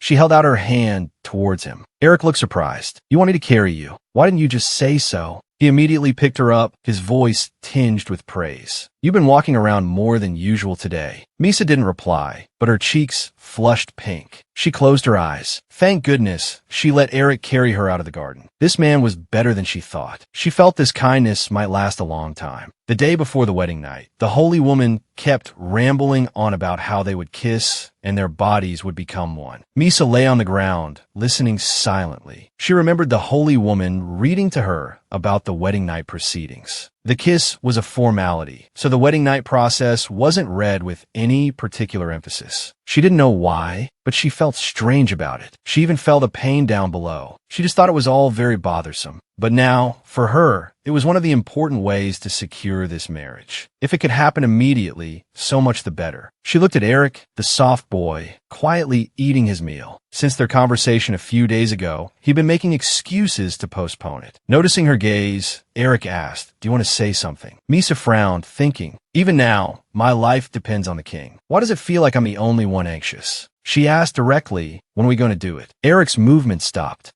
Misa pursed her lips in annoyance. "As I thought, the reason this man keeps delaying the wedding night, is it to annul the marriage?" Her mood darkened with negative thoughts. All the kindness he'd shown was a lie. What if he was stalling, planning to send her away? He saw her sitting there, lost in thought, and called out, "Misa, Misa." As if she hadn't heard him, she clutched her pillow tightly. Could it be? Her eyes reddened. Every time people here were kind to her, these anxious thoughts surfaced hundreds of times a day. Receiving no response, Eric stood up abruptly and called Misa. Misa continued to drift in her thoughts. The wedding night had to happen as soon as possible. She wanted to solidify this marriage. She really liked living here now. Here, sometimes she felt like she was back in that time. Eric approached her, calling Misa. Misa. He placed a hand on her shoulder and called out louder, startling her. Misa, he asked with concern, are you feeling unwell? I've called you so many times. She lowered her head without answering. She echoed Malika's words, that's right. Who would want to have children with someone like that? Eric was shocked. What? What did you say? He urgently gripped her shoulders. Who would dare say such a thing? Who? Before she could answer, he guessed. That sharp voice. It was Malika, wasn't it? I understand. He sat down heavily beside her. Huh, so that's what you meant. He paused for a moment before continuing. As I said before, he turned to her. We still don't know anything about each other. Misa was disgruntled again. She put the pillow down, this time mimicking Eric's voice. First of all, shouldn't you and I get closer? She looked up at him. Then we can quickly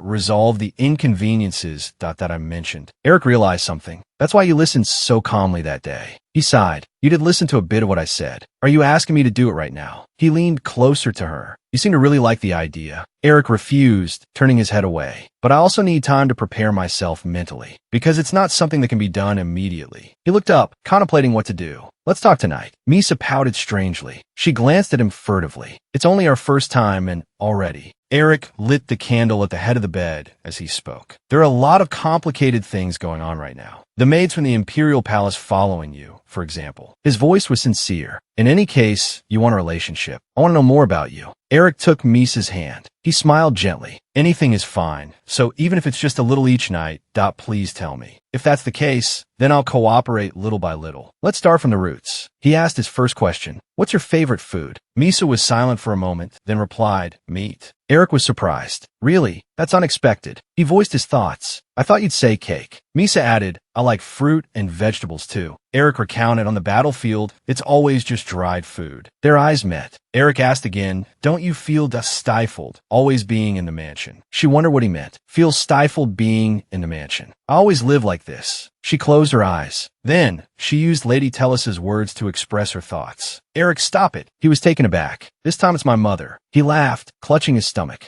Misa thought he laughed a lot. He looked at her cheerfully. I'm so glad you call me by my name. Say it again. My name. Misa was surprised by his request. It's not difficult, she said again, stunning him. Eric. He froze for a moment, then smiled faintly. He caressed her cheek, praising her. Good. Your voice sounds lovely. Misa was surprised to hear him say that. Well, you did respond gently. He smiled. I should also show some sincerity. Eric leaned down and kissed her forehead. Misa was stunned, her cheeks flushing. Eric also looked at her with tender eyes. For the first time. Next time, tell me more about yourself. Misa rubbed her forehead. This much is enough. Eric's thoughts. I've developed an intense curiosity about someone ever since I was little. That stubbornness and tenacity completely fooled many people. Even I, someone who has interacted with many injured people, was deceived by that gait. He looked at Misa, sleeping peacefully beside him. It's surprising how thoroughly she's hidden it until now. He wondered, what on earth is that little head thinking? Then Eric lay down next to her. So curious. She's the only one who makes me curious. I really want to know. Eric watched her for a moment longer. Then he closed his eyes and fell asleep. The next morning, there was a commotion again. This way, young master. His footsteps were hurried as he rushed in after receiving the notification. Lady Tellisa angrily shouted, if you're here to supervise, then supervise. Can't you even do that much? Malika and DL bowed their heads, sweating profusely. Misa lay motionless, covered in injuries. The situation was dire. Eric was stunned, his eyes wide with disbelief. It was truly chaotic. Malika and DL, standing before the princess's bed, said, nothing unusual happened yesterday. Looking at the wrinkles on the bed sheets, it seems they didn't even touch each other. Ma. Recalling Misa's previous frantic state, she quickly dismissed her thoughts. No, it's nothing. Nothing at all. DL looked at her questioningly. Did you see that person today? She asked Malika. No, she replied. Tomorrow. What's Misa worried about? DL pulled her up. Oh dear, what is she planning to bring this time? Misa had a bad feeling. She pursed her lips. What is that person bringing? 15 disorders. Obsessive-compulsive tendencies accumulated over the years are sending a dangerous signal. Malika clicked her tongue in annoyance. After 3 kingdom pillars, it's still the same. DL also expressed her dissatisfaction. How long do we have to stay here? I thought it wouldn't take much time. Misa worried, if I don't do something today, I might be suspected. She looked up with a crazed glint in her eyes. Two maids walked cheerfully down the hallway. I hope the young mistress likes this. A commotion could be heard in the distance. One maid turned to the other and asked, did you hear a strange sound just now? A strange sound. They seemed hesitant. It didn't sound like a scream. Suddenly, a scream. Misa, at the end of the hallway, came running towards them, screaming. She wasn't even properly dressed. She rushed past the two maids. The two maids stared after her. That was clearly the young mistress. Ignoring their calls of young mistress. Young mistress. From behind, she continued to run. This time, I can't hesitate. Those two maids are definitely witnesses. Misa looked left and right, scanning her surroundings. Running at full speed, she headed straight for the stairs. She dashed down, surprising the maids. Someone was still chasing her. No good. I need another suitable place. Spotting another location, she ran towards it. Misa stopped. Her target was the balcony. She thought with satisfaction, good. No one's here. She resolutely climbed up, calculating. The railing below will act as a cushion. Misa jumped, landing in the flower bed below. She let out a crazed laugh. A scream echoed. She had successfully fallen from the balcony as planned. Back in the present, Countess Clatney said angrily, is it really that difficult to take care of her and prevent injuries in such a short time? This time, she directly scolded Malika and DL. You do nothing all day but bathe and change clothes. Eric approached from behind. Mother, she looked up. Eric, you're back. He looked at Malika and DL, startling them. They hurriedly explained, it was like this. Eric placed his hand on Misa's forehead. She pursed her lips. There was something in the air. Eric's gaze held clear distress as he looked at her. She wondered, it seems too serious. He turned and ordered Genra, prepare for treatment. She quickly replied, yes, I understand. Eric added, from now on, you should assign one of our maids to Misa. Yes, he said to Eden. Eden, you and Malika should go to the Imperial Palace now. An incident has occurred in the mansion, so report it to the Emperor in return. Eden quickly replied, yes. After giving his instructions, he ordered, all right, everyone leave. Eden bowed, understood. Eric remained silent. From behind him, Lady Tellis's voice rang out.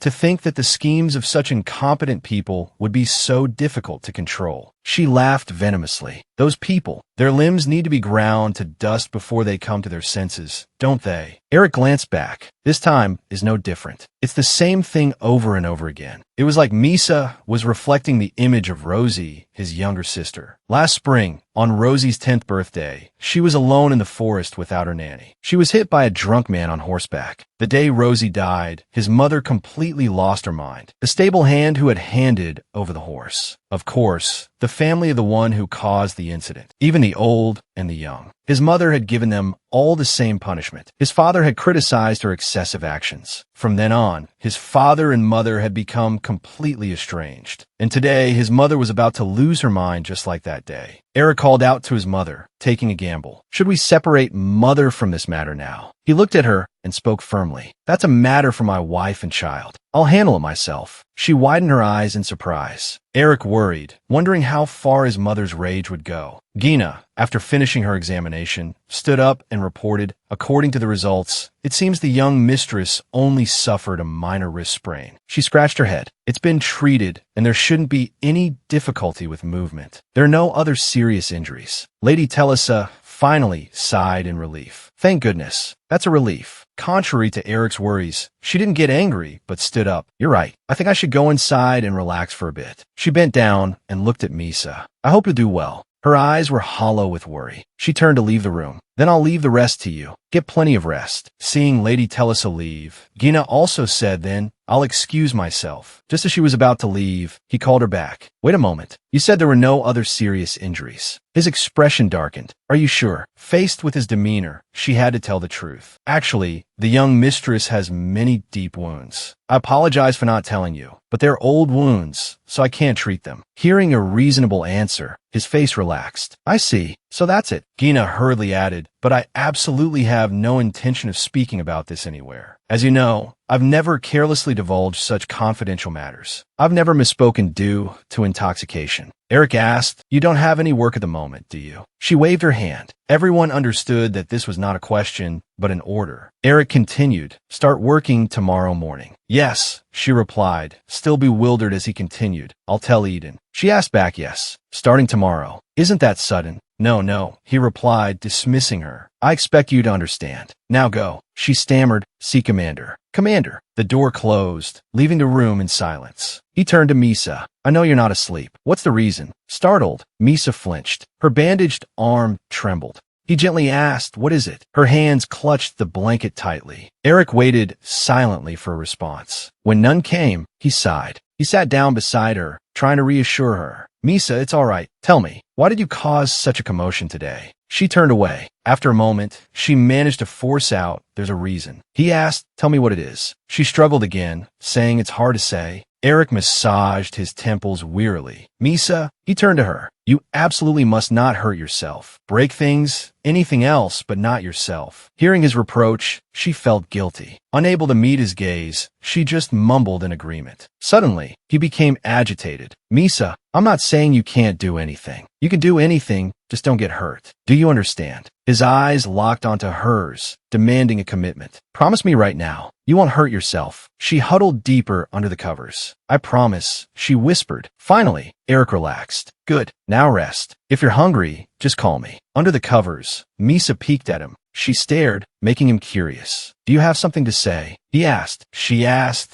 "The woman from earlier, my maid?" He smiled. "Are you curious? Well, I hope you're satisfied. She's the apprentice of a renowned physician, apparently, quite skilled in treating injuries." He saw her turn her head to listen and sighed in relief. "Thank goodness. She's stronger than she looks, too. Managed to catch a few wolves. And loyal." Misa asked, "How loyal?" He replied, "Fiercely. She's not someone who can be bribed." He watched her expression as he spoke. Never been captured or tortured. However, Misa didn't react. He continued, "As a precaution, it's best to keep up the act for now." He reminded her, "Do you remember Run at the entrance the day you arrived at the palace? I'm thinking of assigning Run to guard the second floor from now on." Worried she might not remember, he added, "Ren, the knight who uses their left hand, lost 2 fingers to torture." He confessed, "Of all the people I know, Ren is the most trustworthy. I haven't even told Ren about you. You don't need to worry too much." Misa fiddled with her fingers, listening until he said, "Since you're injured, I'll have to put my work aside for a while." Her face suddenly brightened with joy. But Eric thought to himself, "Is it because I'm the only one who knows her secret?" He stroked her hair. "I'll only be gone tomorrow morning, and I'll be back as soon as I've dealt with this urgent matter." He chuckled softly. "Misa shows so many different sides of herself around me without even realizing it." He watched her expression, this current look of excitement. Suddenly, Misa sat bolt upright. She innocently moved closer and asked, "So there's lots of time to chat?" He answered, "Right," but couldn't tear his eyes away from her expectant gaze. Misa tugged at his sleeve. "If we get closer, be prepared. Should we do it now? Or tomorrow?" He looked bewildered. "What are you talking about?" Even her embarrassing and unexpected actions. What was that outburst? What can you possibly do, injured like this? Misa flinched, startled, while Eric seemed oddly amused. Despite her annoyance, she couldn't look away. He turned away abruptly, scolding her like a child. "Don't even think about it until you're fully healed." He paused, realizing something. "I've become bound by rules and habits." He looked at Misa, sitting still, her face flushed. This woman was so different. "Why are you in such a rush?" he asked. She lowered her head, struggling to find the words. After a moment, she echoed the emperor's words. "You haven't even touched the princess, yet you readily accepted the marriage proposal." Then, she repeated Ambrich's words. "In terms of enjoyment, it's better to dispose of things quickly. He's about to marry Lacan Crispin, so something's bound to happen." Eric couldn't hide his shock. He covered his face, hesitant. "Have I been hiding my anger all this time?" It seemed Ambrich's nonsense had gotten to her. He grasped Misa's shoulders. "I have no intention of canceling this marriage. Absolutely not." His eyes were firm. "We still have a lifetime ahead of us. We don't know each other well enough yet, so there's no need to rush." Seeing Misa's silence, he continued, "Don't entertain any strange thoughts right now. His voice became gentler. If you have any questions or worries, just ask. There's nothing I can't answer. He spoke close to her ear. Come to think of it, whenever you had the time, you'd sit on my lap and look through all the documents. Yes, I've shown you all my secrets. What is there left to hide? Eric looked at her and gently pushed her down onto the bed. Rest for now. If you can't sleep, I'll call a maid. Seeing her bewildered expression, he asked, what's wrong? Weren't you always playing in the maid's workroom? It seemed like you were having fun. She denied it. Not all.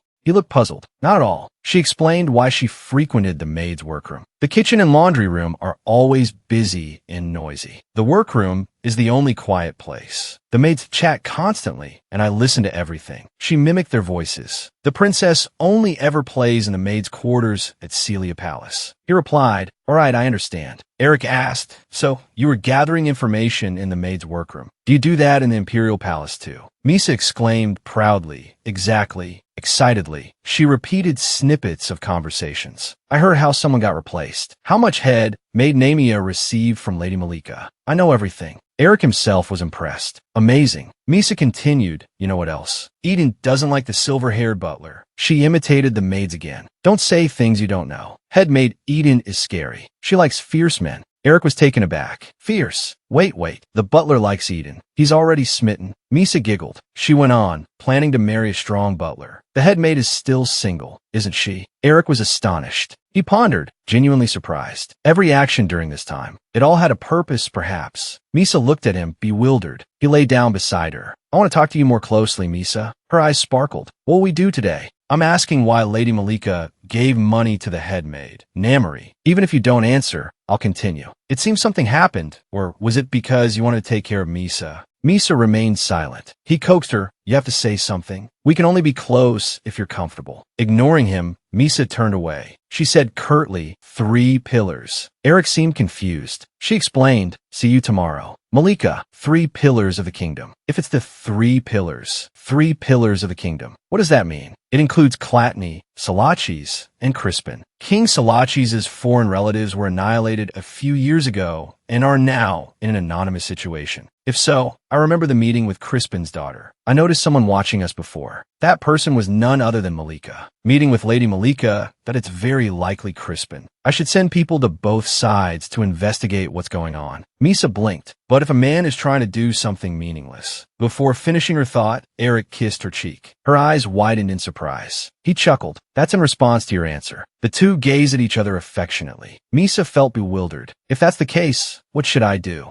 The next morning, as soon as Eric appeared, he heard a commotion. What do you mean? A girl gritted her teeth, standing before Malika. So now, that girl is none other than Gina. She fumed. You mean to say, I brought something that could harm the young mistress. Is that right? Malika remained defiant. I don't know. How could you know if the ointment was poisonous and still dare to apply it to the princess? Gina was astonished. What? Where are we right now? Infuriated, she scooped up a dollop of the ointment and shoved it in her mouth, swallowing it without hesitation. Gina yelled, see, nothing happened, right? Her boldness impressed even Eric. He scolded Malika, who was speechless. If you're so worried, Lady Malika, why don't you try some too? Witnessing the maid's strength, Eric smiled in satisfaction. He slowly approached Misa. Seeing Misa gnawing on the blanket, he called out, my lady. Eric gently brushed her golden hair. I'll be back before lunch. I'll return soon, so please rest. The three arguing fell silent. Eric left, not forgetting to instruct, take good care of my wife. Outside, he pondered. Actually, I still can't understand Misa's actions yesterday. He wondered, why did she go so far as to injure herself? Of course, it was an opportunity to pressure the head maid. Could it be that Misa did it on purpose? To understand Misa's true intentions, that the top priority is to eliminate the surveillance. And from then on, step by step, his face darkened with calculation. Scene change. Amberich exclaimed in disgust, what? You want me to train the knights? Eric replied, that's right. I want you to temporarily take charge. Amberich was dissatisfied. Why did you decide this on your own? He searched for a reason to protest. I have so much to do, but it wasn't accepted. Besides meeting with girls, what else do you have to do? He argued. Well,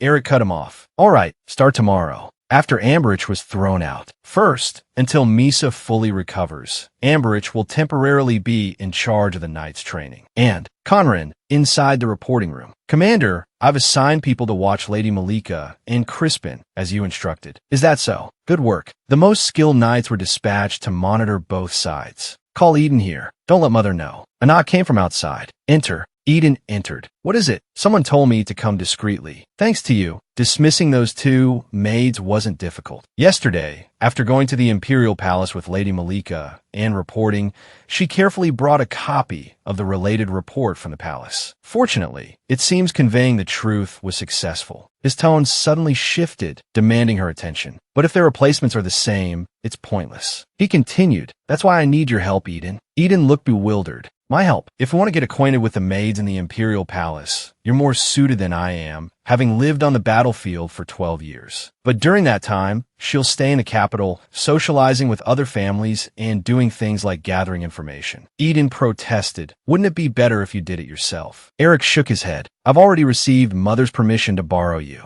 However, I expect what you hear won't reach Mother's ears. Understood. Eric got straight to the point. Lady Malika bribed Head, Maiden Amory before. First, I want to find out about this. Who could the intermediary be? Eden pondered. It's difficult to directly contact the headmaid. I heard that the headmaid's right hand, Viscountess Minor, is having trouble with her brother-in-law. Eric listened intently as Eden suggested a way to obtain information. If we can resolve that, even if it's a marital issue, she'll likely talk. The scene changed. Eric opened a door and stepped inside. I'm home. His eyes widened in surprise. Kendra was now easily watching over Misa, who was sitting on the floor, drawing. What are you doing? Kendra smiled brightly. Music or plays are good for mental illness, but the only thing she can do in her bedroom right now is draw. Eric hesitated. I've never heard or seen anyone say that. Misa furrowed her brow. It's not about who said it. I heard the young miss has been through a lot. It's best for someone who has bottled up their emotions to release them. Misa smiled, and Eric's expression softened as he smiled back. He knelt down on one knee and lifted her face. I'll read to you later. I bet you slept well. Gina agreed. That's good, she exclaimed. If it's a book, then a children's book, before being interrupted. Eric looked at Misa, smiling. Gina, cheerfully, started to say, I'll give, but was cut off by Eric. That's enough for today. Gina looked surprised. Yes. Eric said, didn't you say you were busy? Come back tomorrow morning. Gina stammered, still working. Working? Eric asked, is there anything else you want to say? She immediately went outside. Ooh, no, of course not. Yes, see you tomorrow. Lena was standing outside. She grumbled under her breath, frustrated. Honestly, how can they treat me like this? The pay is the same, but I have to be both a doctor and a maid. Since the war is over, I thought I wouldn't have to fulfill my duties as a doctor anymore. If that's the case, I'll just treat the villagers. Why am I here? Conran glanced at her, receiving pay from both roles. Eric, she exclaimed, suddenly cheerful. Both? Well, then there's nothing more to say. Eric appeared abruptly from behind. No, he asked, his eyes sharp. Where are the clothes to change into? Gina realized. Oh, right. You need to bathe too. He repeated, no, where are the clothes to change into? She replied, under the shelf. After a curt thanks, he slammed the door shut. She stood there dumbfounded. Gina turned to Conran and asked, isn't he used to only saying what needs to be said? He replied, anyone who's a commander is like that. Why the sudden change? She frowned. No, that's not what I mean. What is this called? No matter what, he should greet the lady properly. Conran looked puzzled. Properly. She added, no, that is. The commander shouldn't speak so casually to the lady. The way the commander looks at the lady is strange. She scratched her head. No, it's good if they get along. I was being too presumptuous. Conran chimed in. I've never witnessed the commander interacting with the lady, so I wouldn't know. He's always been strict with etiquette, and even though his way of speaking is blunt, he's never been cruel to us. She smiled. As long as you don't hide anything from the commander. Inside, Eric and Misa stared at each other. All right, Eric said. He values loyalty above all else. While checking the bathwater, he asked, was drawing fun? Suddenly, Misa said, not a children's story. He asked, surprised what? She clutched her skirt and walked closer. Isn't that like adults telling stories? Her blue eyes fixed on him, waiting for an answer. Eric replied, actually, reading books helps with conversation. I've had someone bring novels. There's a lot of content to discuss. Misa seemed hesitant. She repeated, because I lack basic knowledge, I can't converse. Understanding her meaning, he smiled. I know. I'll have someone bring books on basic knowledge. He extended his hand. Now, shall we go over there? Everything's ready for your bath. Misa stared at him, speechless. She turned away. Eric was surprised. Misa, she said, embarrassed, it's embarrassing. Eric's face showed confusion. Embarrassing. You're uncomfortable. He asked, puzzled. My face is embarrassing. What do you mean? She replied, when Eric bathes me, your face will turn red. Why are you embarrassed? She pointed. I want to bathe myself. Eric, go outside. He hesitated. But your hand is injured. If you do it yourself. Misa remained firm. He relented. All right then. I'll wash your hair and your wound before I leave. He slowly approached. This is okay, right? She turned back, silent, her face flushed with embarrassment. Eric, sitting behind her, said, thinking back, I didn't respond well. He gently stroked her hand. From now on, even if it's just a simple word, speak up. Because practice makes perfect. Misa glanced away, embarrassed. You should go now, she said, feigning concern. Are you all right? He replied, go on, I'm fine. You should go now. Eric's cheeks flushed as he exhaled. All right, I understand. He turned and headed for the door, adding, if you need anything, just call me. He waited outside the door. A loud noise from within startled him, and he quickly turned back. After confirming everything was all right inside, he chuckled softly. Misa emerged wrapped in a towel, a grimace on her face. He asked, are you done bathing? She frowned. Isn't Gina supposed to bathe me tomorrow? He readily agreed. Starting tomorrow, let's do that. Eric smiled to himself. She's put her nightgown on backward. Misa, he called out, come here. You need to dry yourself properly. She slowly approached him. Once finished, they sat on the bed. Eric took her hand. How was your morning? He asked. She replied. Gina was very helpful. He sighed in relief. That's good. He looked at her fingers. Your fingertips are wrinkled from the bath, he observed. First of all, did you experience any discomfort? She replied, no. He continued, you said you liked meat before, so I informed the kitchen. But why were you so thin before?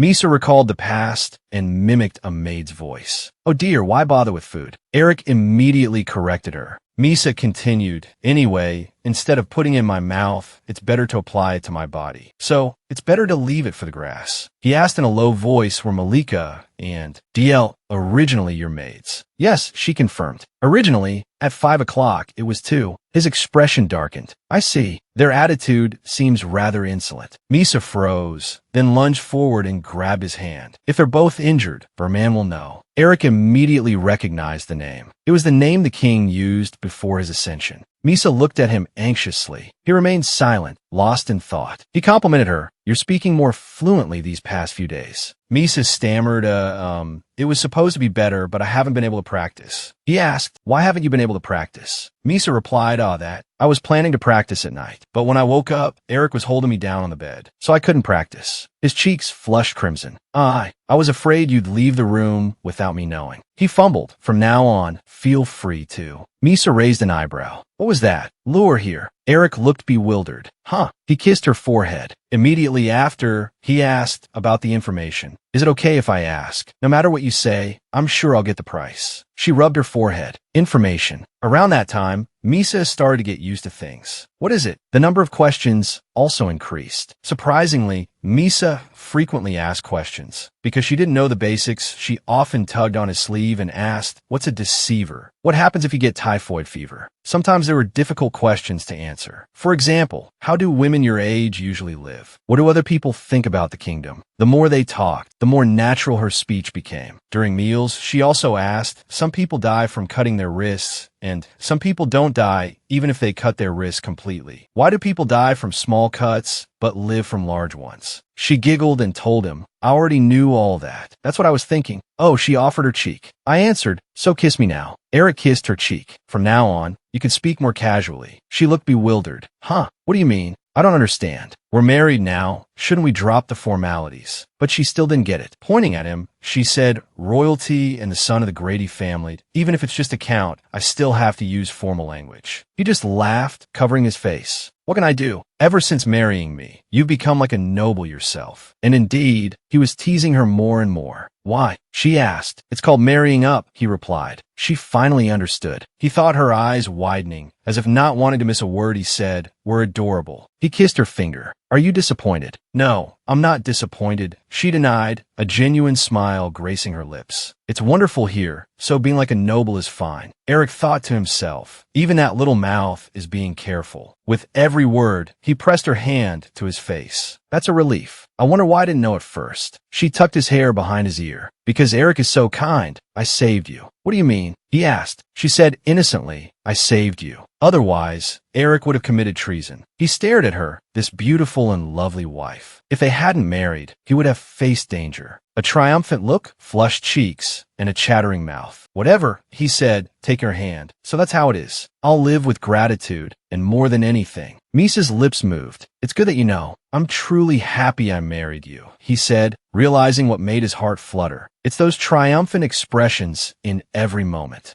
"Misa," he said, their hands intertwined. "This is truly lovely. I can't take my eyes off her." Misa watched, bewildered, as he leaned closer. Their faces were inches apart. "Close your eyes." He caressed her lips. "Come on." She obediently closed her eyes. He slowly lowered his head. "Your lips are so stiff. Relax." Their lips finally met. They fell into a deep kiss. Eric pressed her hand down. Misa clutched his shirt. "This is strange," she wondered as they kissed. "There's nothing to eat in his mouth. Why put that in someone else's mouth?" They finally broke apart. Eric gazed at her, still lost in the moment. Her face flushed crimson. He chuckled.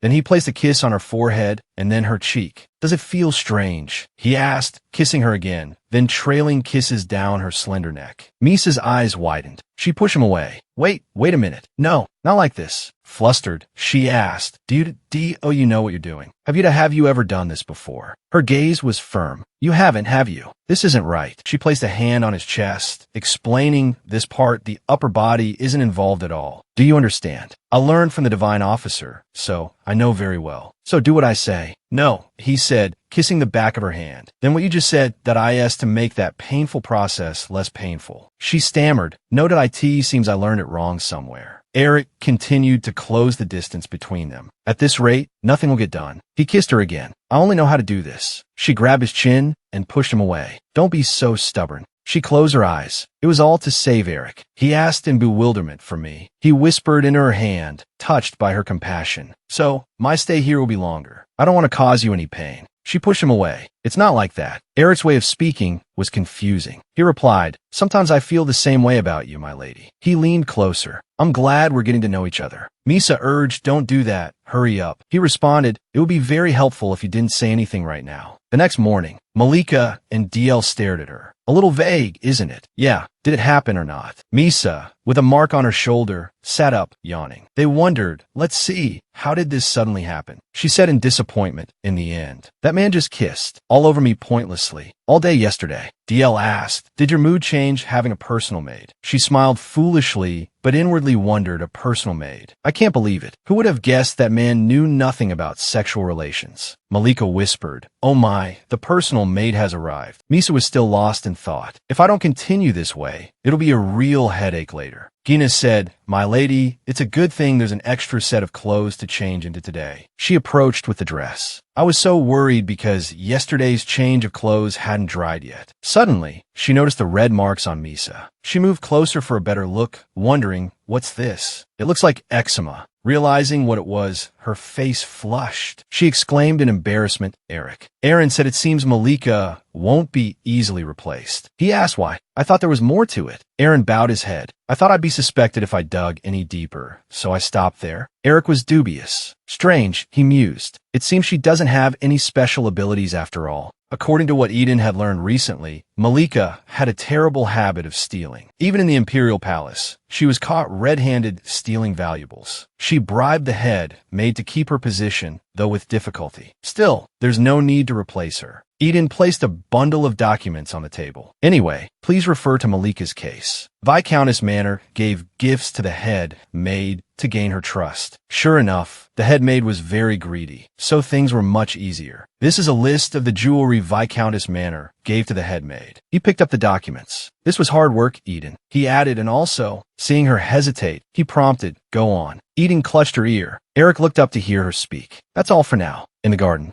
Misa was playing with the dirt. Beside her was Kendra. Kendra was bewildered. How can this be? She held her head in anguish. Oh my God, it's no different from child. Is the commander crazy? She held out her hand forcefully. My lady, if you don't like it, scratch and bite me. It's all right. Who should I tell this to? Misa frowned, thinking this is so annoying. She continued playing with the dirt while Kendra rambled on. No, but they're husband and wife. Who can stop them? Kendra looked at her. My lady, she hesitated. I always thought my younger sister was the most pitiful person in the world, but now I'm not so sure. She huddled into her arms, hugging her knees. To tell you the truth, I have a younger sister who's like Madam. Though Misa doesn't react, she continued. To be precise, my family has 7 siblings. Though there were 8 at first. People like me usually have a lot of siblings. But one day, a disease broke out in the village, and Tulida faced death, although she was saved with difficulty. At that time, probably because of the high fever, she became like Madam afterward. That's how it was. She looked up at the sky. My father was a blacksmith at the time. Honestly, how could he raise a child like that? Even when she grew up, she couldn't earn a living. She was just point one day, my father took Tilly out. When he returned, he was alone. Her eyes grew sad. Later, I learned Tilly would never come back. I'm still very sad, but I can't say it. Misa sat silently, listening to her. I wonder if there are only 1 or 2 people who haven't experienced this. Misa mistakenly thought, so that's how it is. Family members abandoning each other is common. I learned something new. Gina laughed. Actually, I only talk about this when I'm hugging a horse in the stable or when a dog passes by. Thank you for listening, madam. Misa smiled faintly. I usually hear it's rats or monkeys. This time it's horses and dogs. I don't know why, but my mood isn't bad. Gina looked at her. Madam, she hesitated. Actually, it's the first time I've met someone so clear. Misa, curious, clear. Before she could hear the rest of the sentence, Eric's voice echoed from afar. So you're here. Gina stood up. You've arrived. He said, good work. She asked, disgruntled, why? Why now? He turned to her and said, you can go now. Misa, curious, so? What's clear? Seeing Gina hadn't left, he asked, what is it? Is there anything else you want to say? She bowed. No. See you tomorrow. He walked toward Misa and asked, are you having fun? She just glanced at him, not answering. Then, he tucked her hair behind her ear. She said, Eric, from now on, you don't have to pick me up. He looked at her questioningly. His expression turned serious. What do you mean? He asked, you don't like me coming. She quickly replied, that's not it. She echoed someone else's words. You're busy. Is it okay for me to take up your time like this? He seemed surprised. Even if it does. She looked away. Besides, if I'm with Eric, people won't say anything. But now Gina will carry me to the kitchen. The others are busy. Is it okay for me to take up their time like this? Oh dear, it's all right. Sit down and eat something. Isn't there a growing child? She explained, when I'm with Gina, we usually talk a lot. It's very interesting. Eric seemed disappointed. So that's how it is. Misa looked at him curiously. He doesn't seem very happy, does he? He offered a condition. In return, if you go with Gina, he placed his hand on her shoulder. Now, dress properly, even if you consider changing clothes frequently. He held her arm. I think it's a bit much. Is there any reason they should make you wear such poor quality clothes? She wondered the reason. Eric continued, I want you to be able to wear something nicer. She thought, of course there's a reason. If they knew I was originally someone who was treated poorly, the Grady family wouldn't give me a hard time. According to plan, they'll soon reveal their true nature to me. Not to mention the reason they keep calling me princess is so everyone will resent me. But I don't want to say that to him. She searched for another excuse. Either way, I have to keep doing these strange things. She looked up. Tomorrow, I have to dig under the tree again. Her hand tightened around the branch. I don't want to ruin a nice dress doing that. She felt uneasy. Lately, he's been unnecessarily controlling. It's just that I want to avoid saying anything that might provoke him. The him she referred to as Emperor Vermont. He took her dirt-stained hand. All right, then I'll have them made with softer fabric. And from now on, bring a trowel. Don't dig with your hands. She thought, he always respects and never stops my actions. Eric smiled. He stroked her cheek. It seems you've gotten a bit of a tan after playing in the sun. It's good. You look much healthier. Her cheeks flushed. It was the first time someone had noticed the change in her. Eric withdrew his hand. The first time I met you, I was worried because you were so pale and thin. Now you look like a mischievous woman. Eric walked outside and smelled the grass. A peaceful day like this. I hope it never goes away. Eric gestured. "The gardener is coming." The gardener spoke. "Ah, commande, madam." Misa quickly pretended to be engrossed in digging. He turned and asked, "Are the nests being checked daily?" The gardener replied, "Yes, sir. I'm keeping a close eye on the trees here to make sure they don't become overgrown. You needn't worry, as you'll see immediately if any birds build a nest." He replied, "Thank you for your hard work." Misa wondered if it was because this man was the one who had given her a new life. The gardener bowed. He turned and left. She was still lost in thought. The things he says often strike me as odd. After the gardener left, Misa whispered, "Eric, that man. You grimace every time you dig. It seems you don't like it." She realized her words sometimes sounded childish. Eric bent down and called her name, "Misa." He explained, "Digging deep under a tree like this, no gardener in the world would like it. There are times when I get a definite answer." She looked up as he spoke. "But if he were to speak rudely to you, that would be a different story. I don't feel hurt by his words." Eric told her, "Then of course I would punish him." She exclaimed, "It's more like he stepped right out of fairy tale. I even think of him as a king, benevolent, just, and even wise." Eric stood up and offered her his hand. "It's hot, so let's go back inside." That night, the two sat on the bed, embracing. Misa nuzzled her face against his neck. "Tell me more," she murmured. Nestled against him, she asked, "Which of the things I do for you do you like more?" She closed her eyes. Today, this man is still doing strange and unnecessary things as usual. He just needs to be moderate and listen to what I want. Misa grabbed his shoulders. "Eric, you said it's better to hold me and move." Misa thought it's not enough to just talk and answer. He keeps doing unnecessary things. He asked what's wrong. She grimaced. "This is something we're both doing to try and save a life." She wondered, why is he so out of breath? Why am I the only one being bullied? Eric suddenly pushed her away. He said they should wait, so she should take her time answering. This only frustrated her more. If she didn't answer correctly, he wouldn't touch her. She pouted, thinking it was incredibly dirty and despicable. Then, hesitantly, she answered, "If you put all your weight on your feet and walk for a long time, you'll get cramps. That's why I like it when you carry me." Eric smiled, satisfied. Just say anything, he thought. Why be so stingy? She remembered Malika's harsh words. "Even seeing your naked body doesn't arouse me." Well, of course, she thought. Who would want to be seen like that? She wondered inwardly, does it even matter, even in a life or death situation? Unless, could it possibly change his feelings? Her face flushed. "Are we lovers?" she asked. Eric looked bewildered. "Huh?" She continued, "Men and women have relationships, especially lovers. Eric and I, we have a special relationship, right?" He replied, "No, we're husband and wife, not lovers." She asked innocently, "So, can married couples also be paired with other people?" He countered, "Have the maids been telling you strange things again?" He slowly explained, "There are cases where married people have special relationships with others. But not us. I can't have any special woman other than you.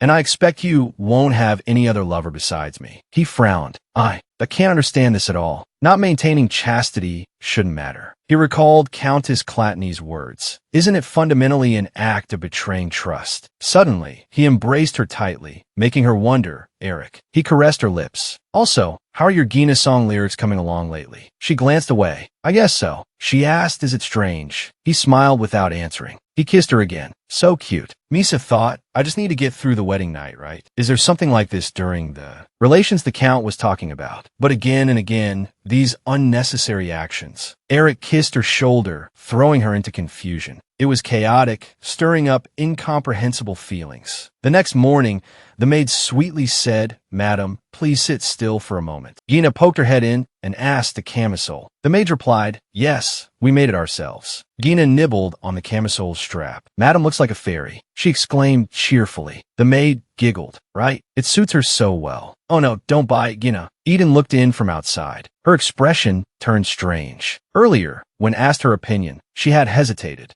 She frowned. "I don't think it's unconditional loyalty to the head of the household. Speaking up when things are going wrong is also important." Seeing her beating around the bush, Eric said, "Just say what you want." She pursed her lips. "So?" Her hands clenched her skirt. "At this rate, anyone could become a mistress. I'm wondering if I should stop caring about Madam." He asked, "Mistress? What kind of loyalty is it to tell me to sleep with another woman?" The Count is still standing guard outside. She said, "Commander, to be honest, I don't understand. The knight's duties were given to Amberich, and you continue to spend your time with Madam." She lowered her head. "Why do you share your affections with someone who doesn't understand anything like that? Why do you give opportunity to someone who covets the position of successor? You're only focused on making changes. Huh. Two lazy maids all day. What's the meaning of this? Eden questioned, while Eric remained silent. Are you neglecting the care of the young missus? She was so uncomfortable yesterday that she resorted to digging in the dirt. Eden scoffed, right? The master is completely smitten with that woman from the tavern. He's only concerned with changing the maids. It's absurd. She spoke frankly. Now, in this situation, it's truly unsettling. He remained silent for a moment, then spoke firmly. Didn't you say it yourself? It seems there's more to the maid Malika. He looked at the count. And there's a lot I've neglected because I've been spending time with my wife, besides training the knights. The count immediately denied this. That's not the case. Rather, I've recently been resolving the food supply issue for the territory. I handed over all the collected scrap metal to Marquis Haytap. He was very grateful and provided enough food for several years in the Haytap territory, a place with extensive plains and developed agriculture. Anyway, besides the Halix iron mine, there are two more. The territory's smithy doesn't have enough manpower to repair weapons. And ever since Amberich took charge of knight training, the knights' morale has significantly decreased. After being trained by him, they compare him to the former commander even more, to the point that the knights gathered and discussed it. After the count finished, Eric spoke. All right, if you have any other concerns, let me know. Eden bowed her head, listening to his instructions. You hold a very important role now. You mustn't waver. It's not that. You've considered everything, she said, reproaching herself. I've gone too far. You, who always prioritize based on rational judgment, at this crucial time with the upcoming succession, have neglected knight training and spent day and night with that woman. The one hindering the young commander's judgment is none other than that foolish woman. Gina returned. Ah, the head maid has arrived, she smiled. But Eden was thinking, it's not just the young commander. A maid spoke. Head maid, look at the young missus. Isn't she adorable? Eden only forced a smile. And the madam, too. She recalled Madame Telly's appearance. So beautiful. I thought I was treating that woman with compassion, but when the Countess loses control and gets angry. If you're here to supervise, then supervise. You can't even do that. Only occasionally rational when mentioning that woman, like Rossi. Misa suddenly burst out laughing, making Gina flustered. Oh my, young missus. Eden stood frozen outside. What should I do? She frowned. The young commander and Madam are definitely not thinking clearly because of that woman. At the dining table, Eric spilled water. Misa ate noodles with her hands. She called to Eric. He turned to her, and she hesitantly said, I want to go outside. Eric was confused. If it's outside. I heard in the book Gina was reading, she said. I heard there are many people living by the roadside. He asked, do you want to go to the slums? The shops are just buildings connected without gardens. All the shops are like that. He lowered his head in thought. Misa looked at him with sparkling eyes. Can't we? I want to go. Eric's heart pounded, and he could only give in.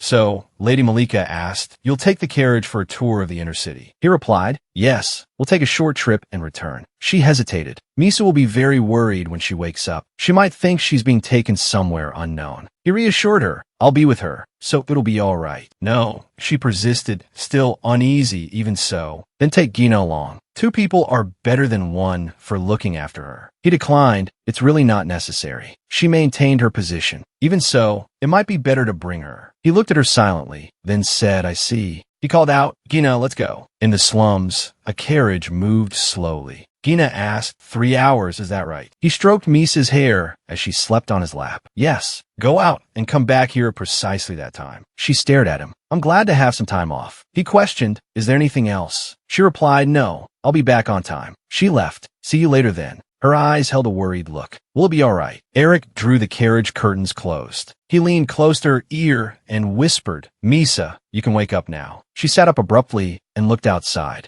Her eyes lit up. Wow, amazing. Eric explained, this is the busiest street. There are a lot of people, just like Gina said. He spoke softly. That white building you see on the hill is the Deseon Temple, where we held our wedding ceremony. Do you remember? She answered, no, not really. I was on a sedative then. He said, disappointed, I see. He thought to himself, until now, she's never been outside with me while fully conscious. For me, it's just familiar. He put his hand on her waist. Just look around comfortably. For Misa, it seems to be a shocking and surprising sight. I wonder what the world reflected in her eyes looks like now. I want to ask her what she thinks, but it's better not to disturb her right now. Misa asked, what's that place over there? Over there. I hope today will become a beautiful memory. I hope she cherishes it for a long time. Misa's eyes widened. She'd been curious for a while. She pointed towards a stall. What's that? He replied, that's a vendor's stall on a cart. They usually sell lower quality goods. She wondered, lower quality. If Clatney considers it lower quality, can it still be used? This time, it was his turn to be bewildered.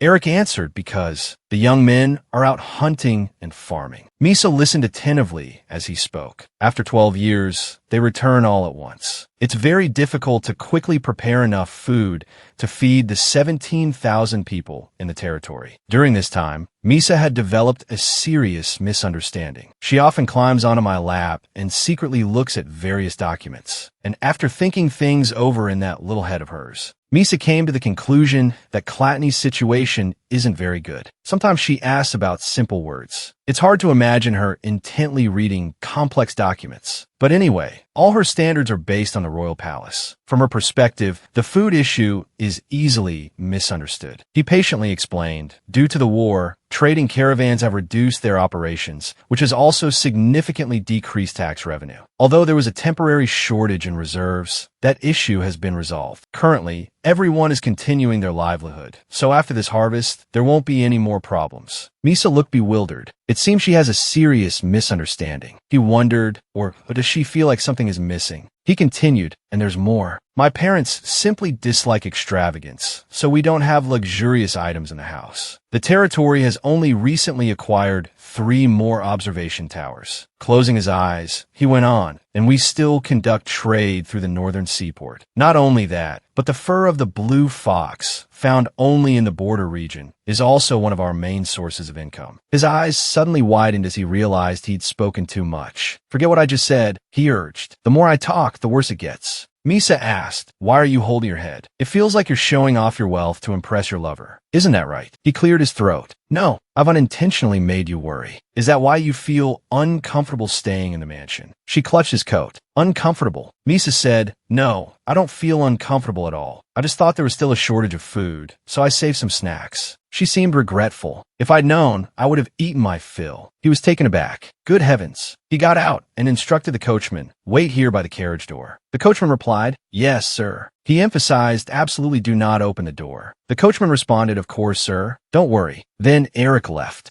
Inside, Misa sat silently, seemingly lost in thought. Earlier, Eric had said, there's a pastry shop near the intersection. I'll pick up a few things you might like. In the meantime, please stay in the carriage. She thought to herself, so his family isn't poor. Misa gasped softly, narrowing her eyes. Oh me, she chuckled to herself. I'm just overthinking things. Actually, the place I used to live was the small Celia Palace. The Central Palace is just a collection of forced memories. Yet my standards are incredibly high. Despite being treated worse than an animal, I still harbor a bit of pride in my royal status. Otherwise, I'd forever feel like I have nothing. She parted the curtain and watched Eric's retreating figure. But the peaceful life I longed for could only be found after I was no longer royalty. The marriage I once feared has brought me such tranquility. From outside, there was a commotion. Is that I asked that right? A loud voice startled her. The Grady family crest. She gripped the curtain tightly. What am I thinking? Misa thought fearfully. The girls outside chattered. Ah, he's already gone inside the shop. I didn't even get a good look. Another girl chimed in. He's so tall. It's the first time I've seen him this close. Misa wondered, are they talking about him?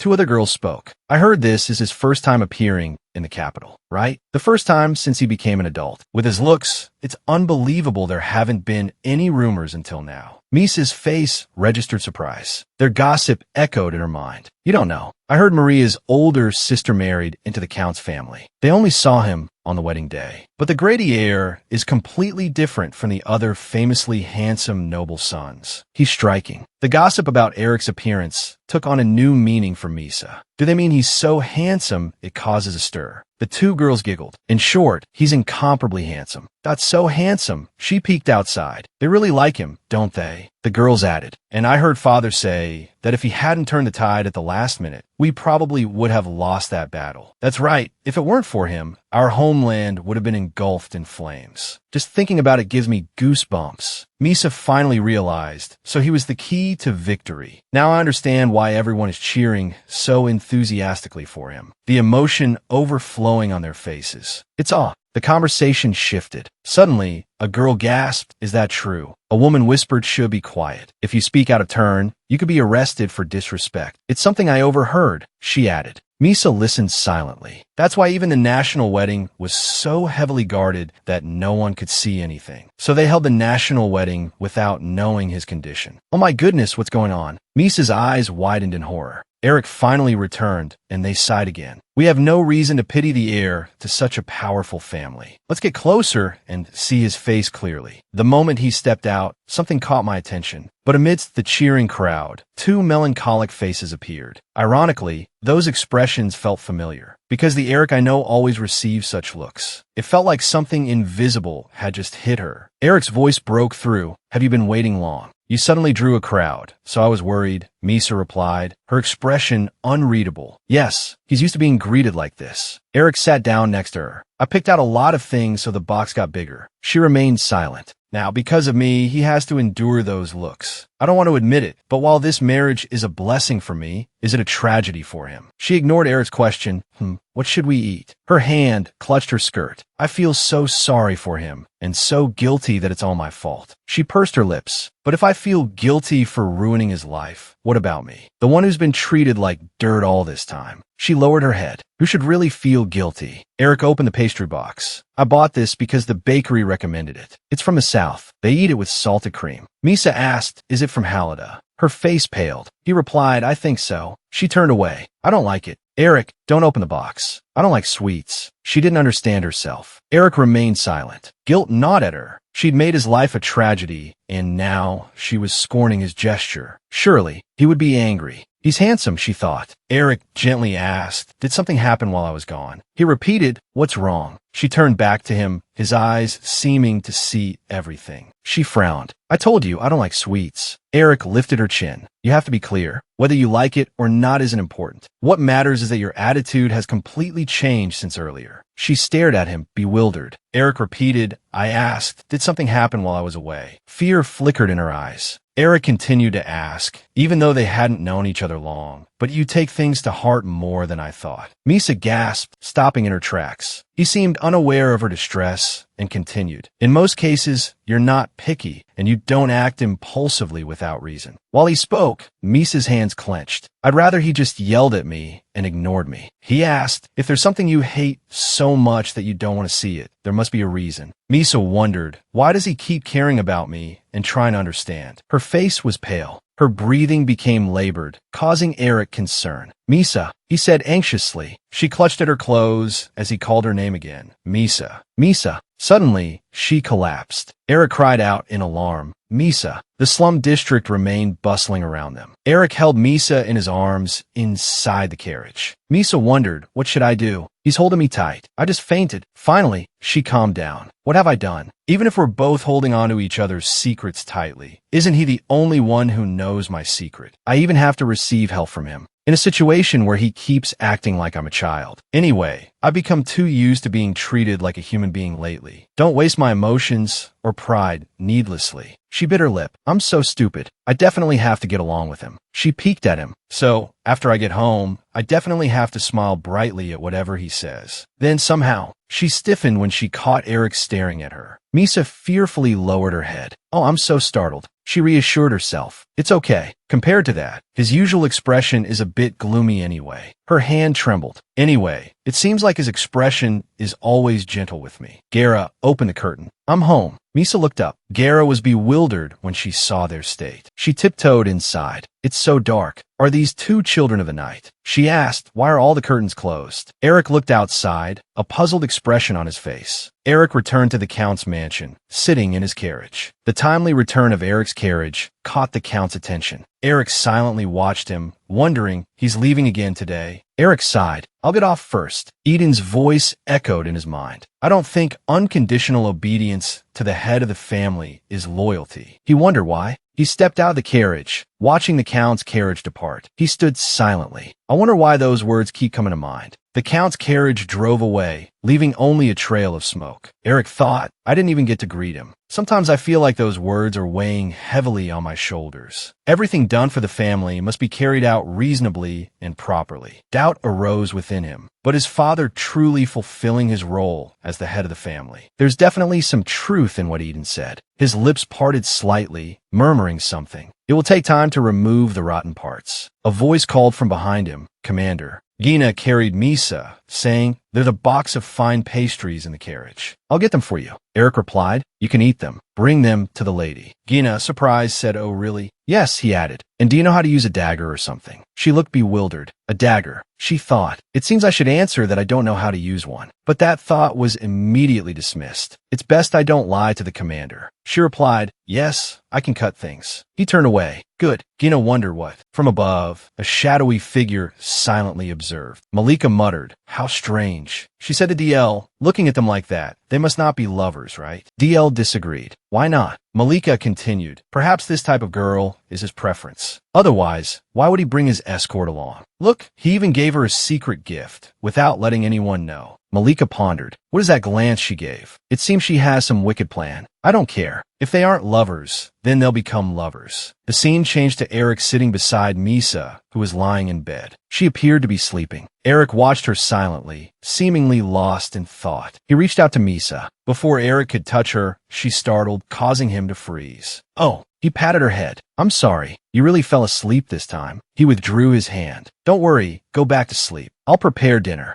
Misa's eyes widened in surprise. She took his hand. Eric, she asked anxiously, Are you angry with me? He replied, Huh. Misa placed his hand on her cheek. Because you like hearing stories about me the most. Misa tried to sound cheerful. Actually, oh my, so you're from Southern Heliadi. His face remained expressionless as he listened. So I'm sorry, she said. The third queen was the last queen of the former king. Not long ago, I tried to learn more, but everyone gave different information. So, she was from Heliadi. Misa was surprised. Unlike the other queens, she was a woman from a terrible family. Unfortunately, the king died not long after the queen gave birth to their first child. Misa, in just a moment, became a deprived child. People said she lived in Celia Palace like a rat, carrying newborn Misa. It was as if she existed, and yet didn't. When Voman grew up, he annihilated his foreign relatives, the Salachis, until the royal blood stained the palace. As a result, there isn't much accurate information about the last queen. He asked, So you hate everything from that region? Misa answered curtly. He sighed. Anyway, I've done something pointless. So please tell me every story, one by one. What you like, what you hate. He spoke to her gently. Sharing these things with me will make you feel better. I'll also avoid making mistakes I'm unaware of. She replied, Yes, I understand. He continued, Anyway, I thank you. It's good that you can honestly tell me everything. His gaze rested on her, recalling her expression. He asked, Besides that, there's something else, right? She was surprised by his words. Why did you suddenly get angry with me?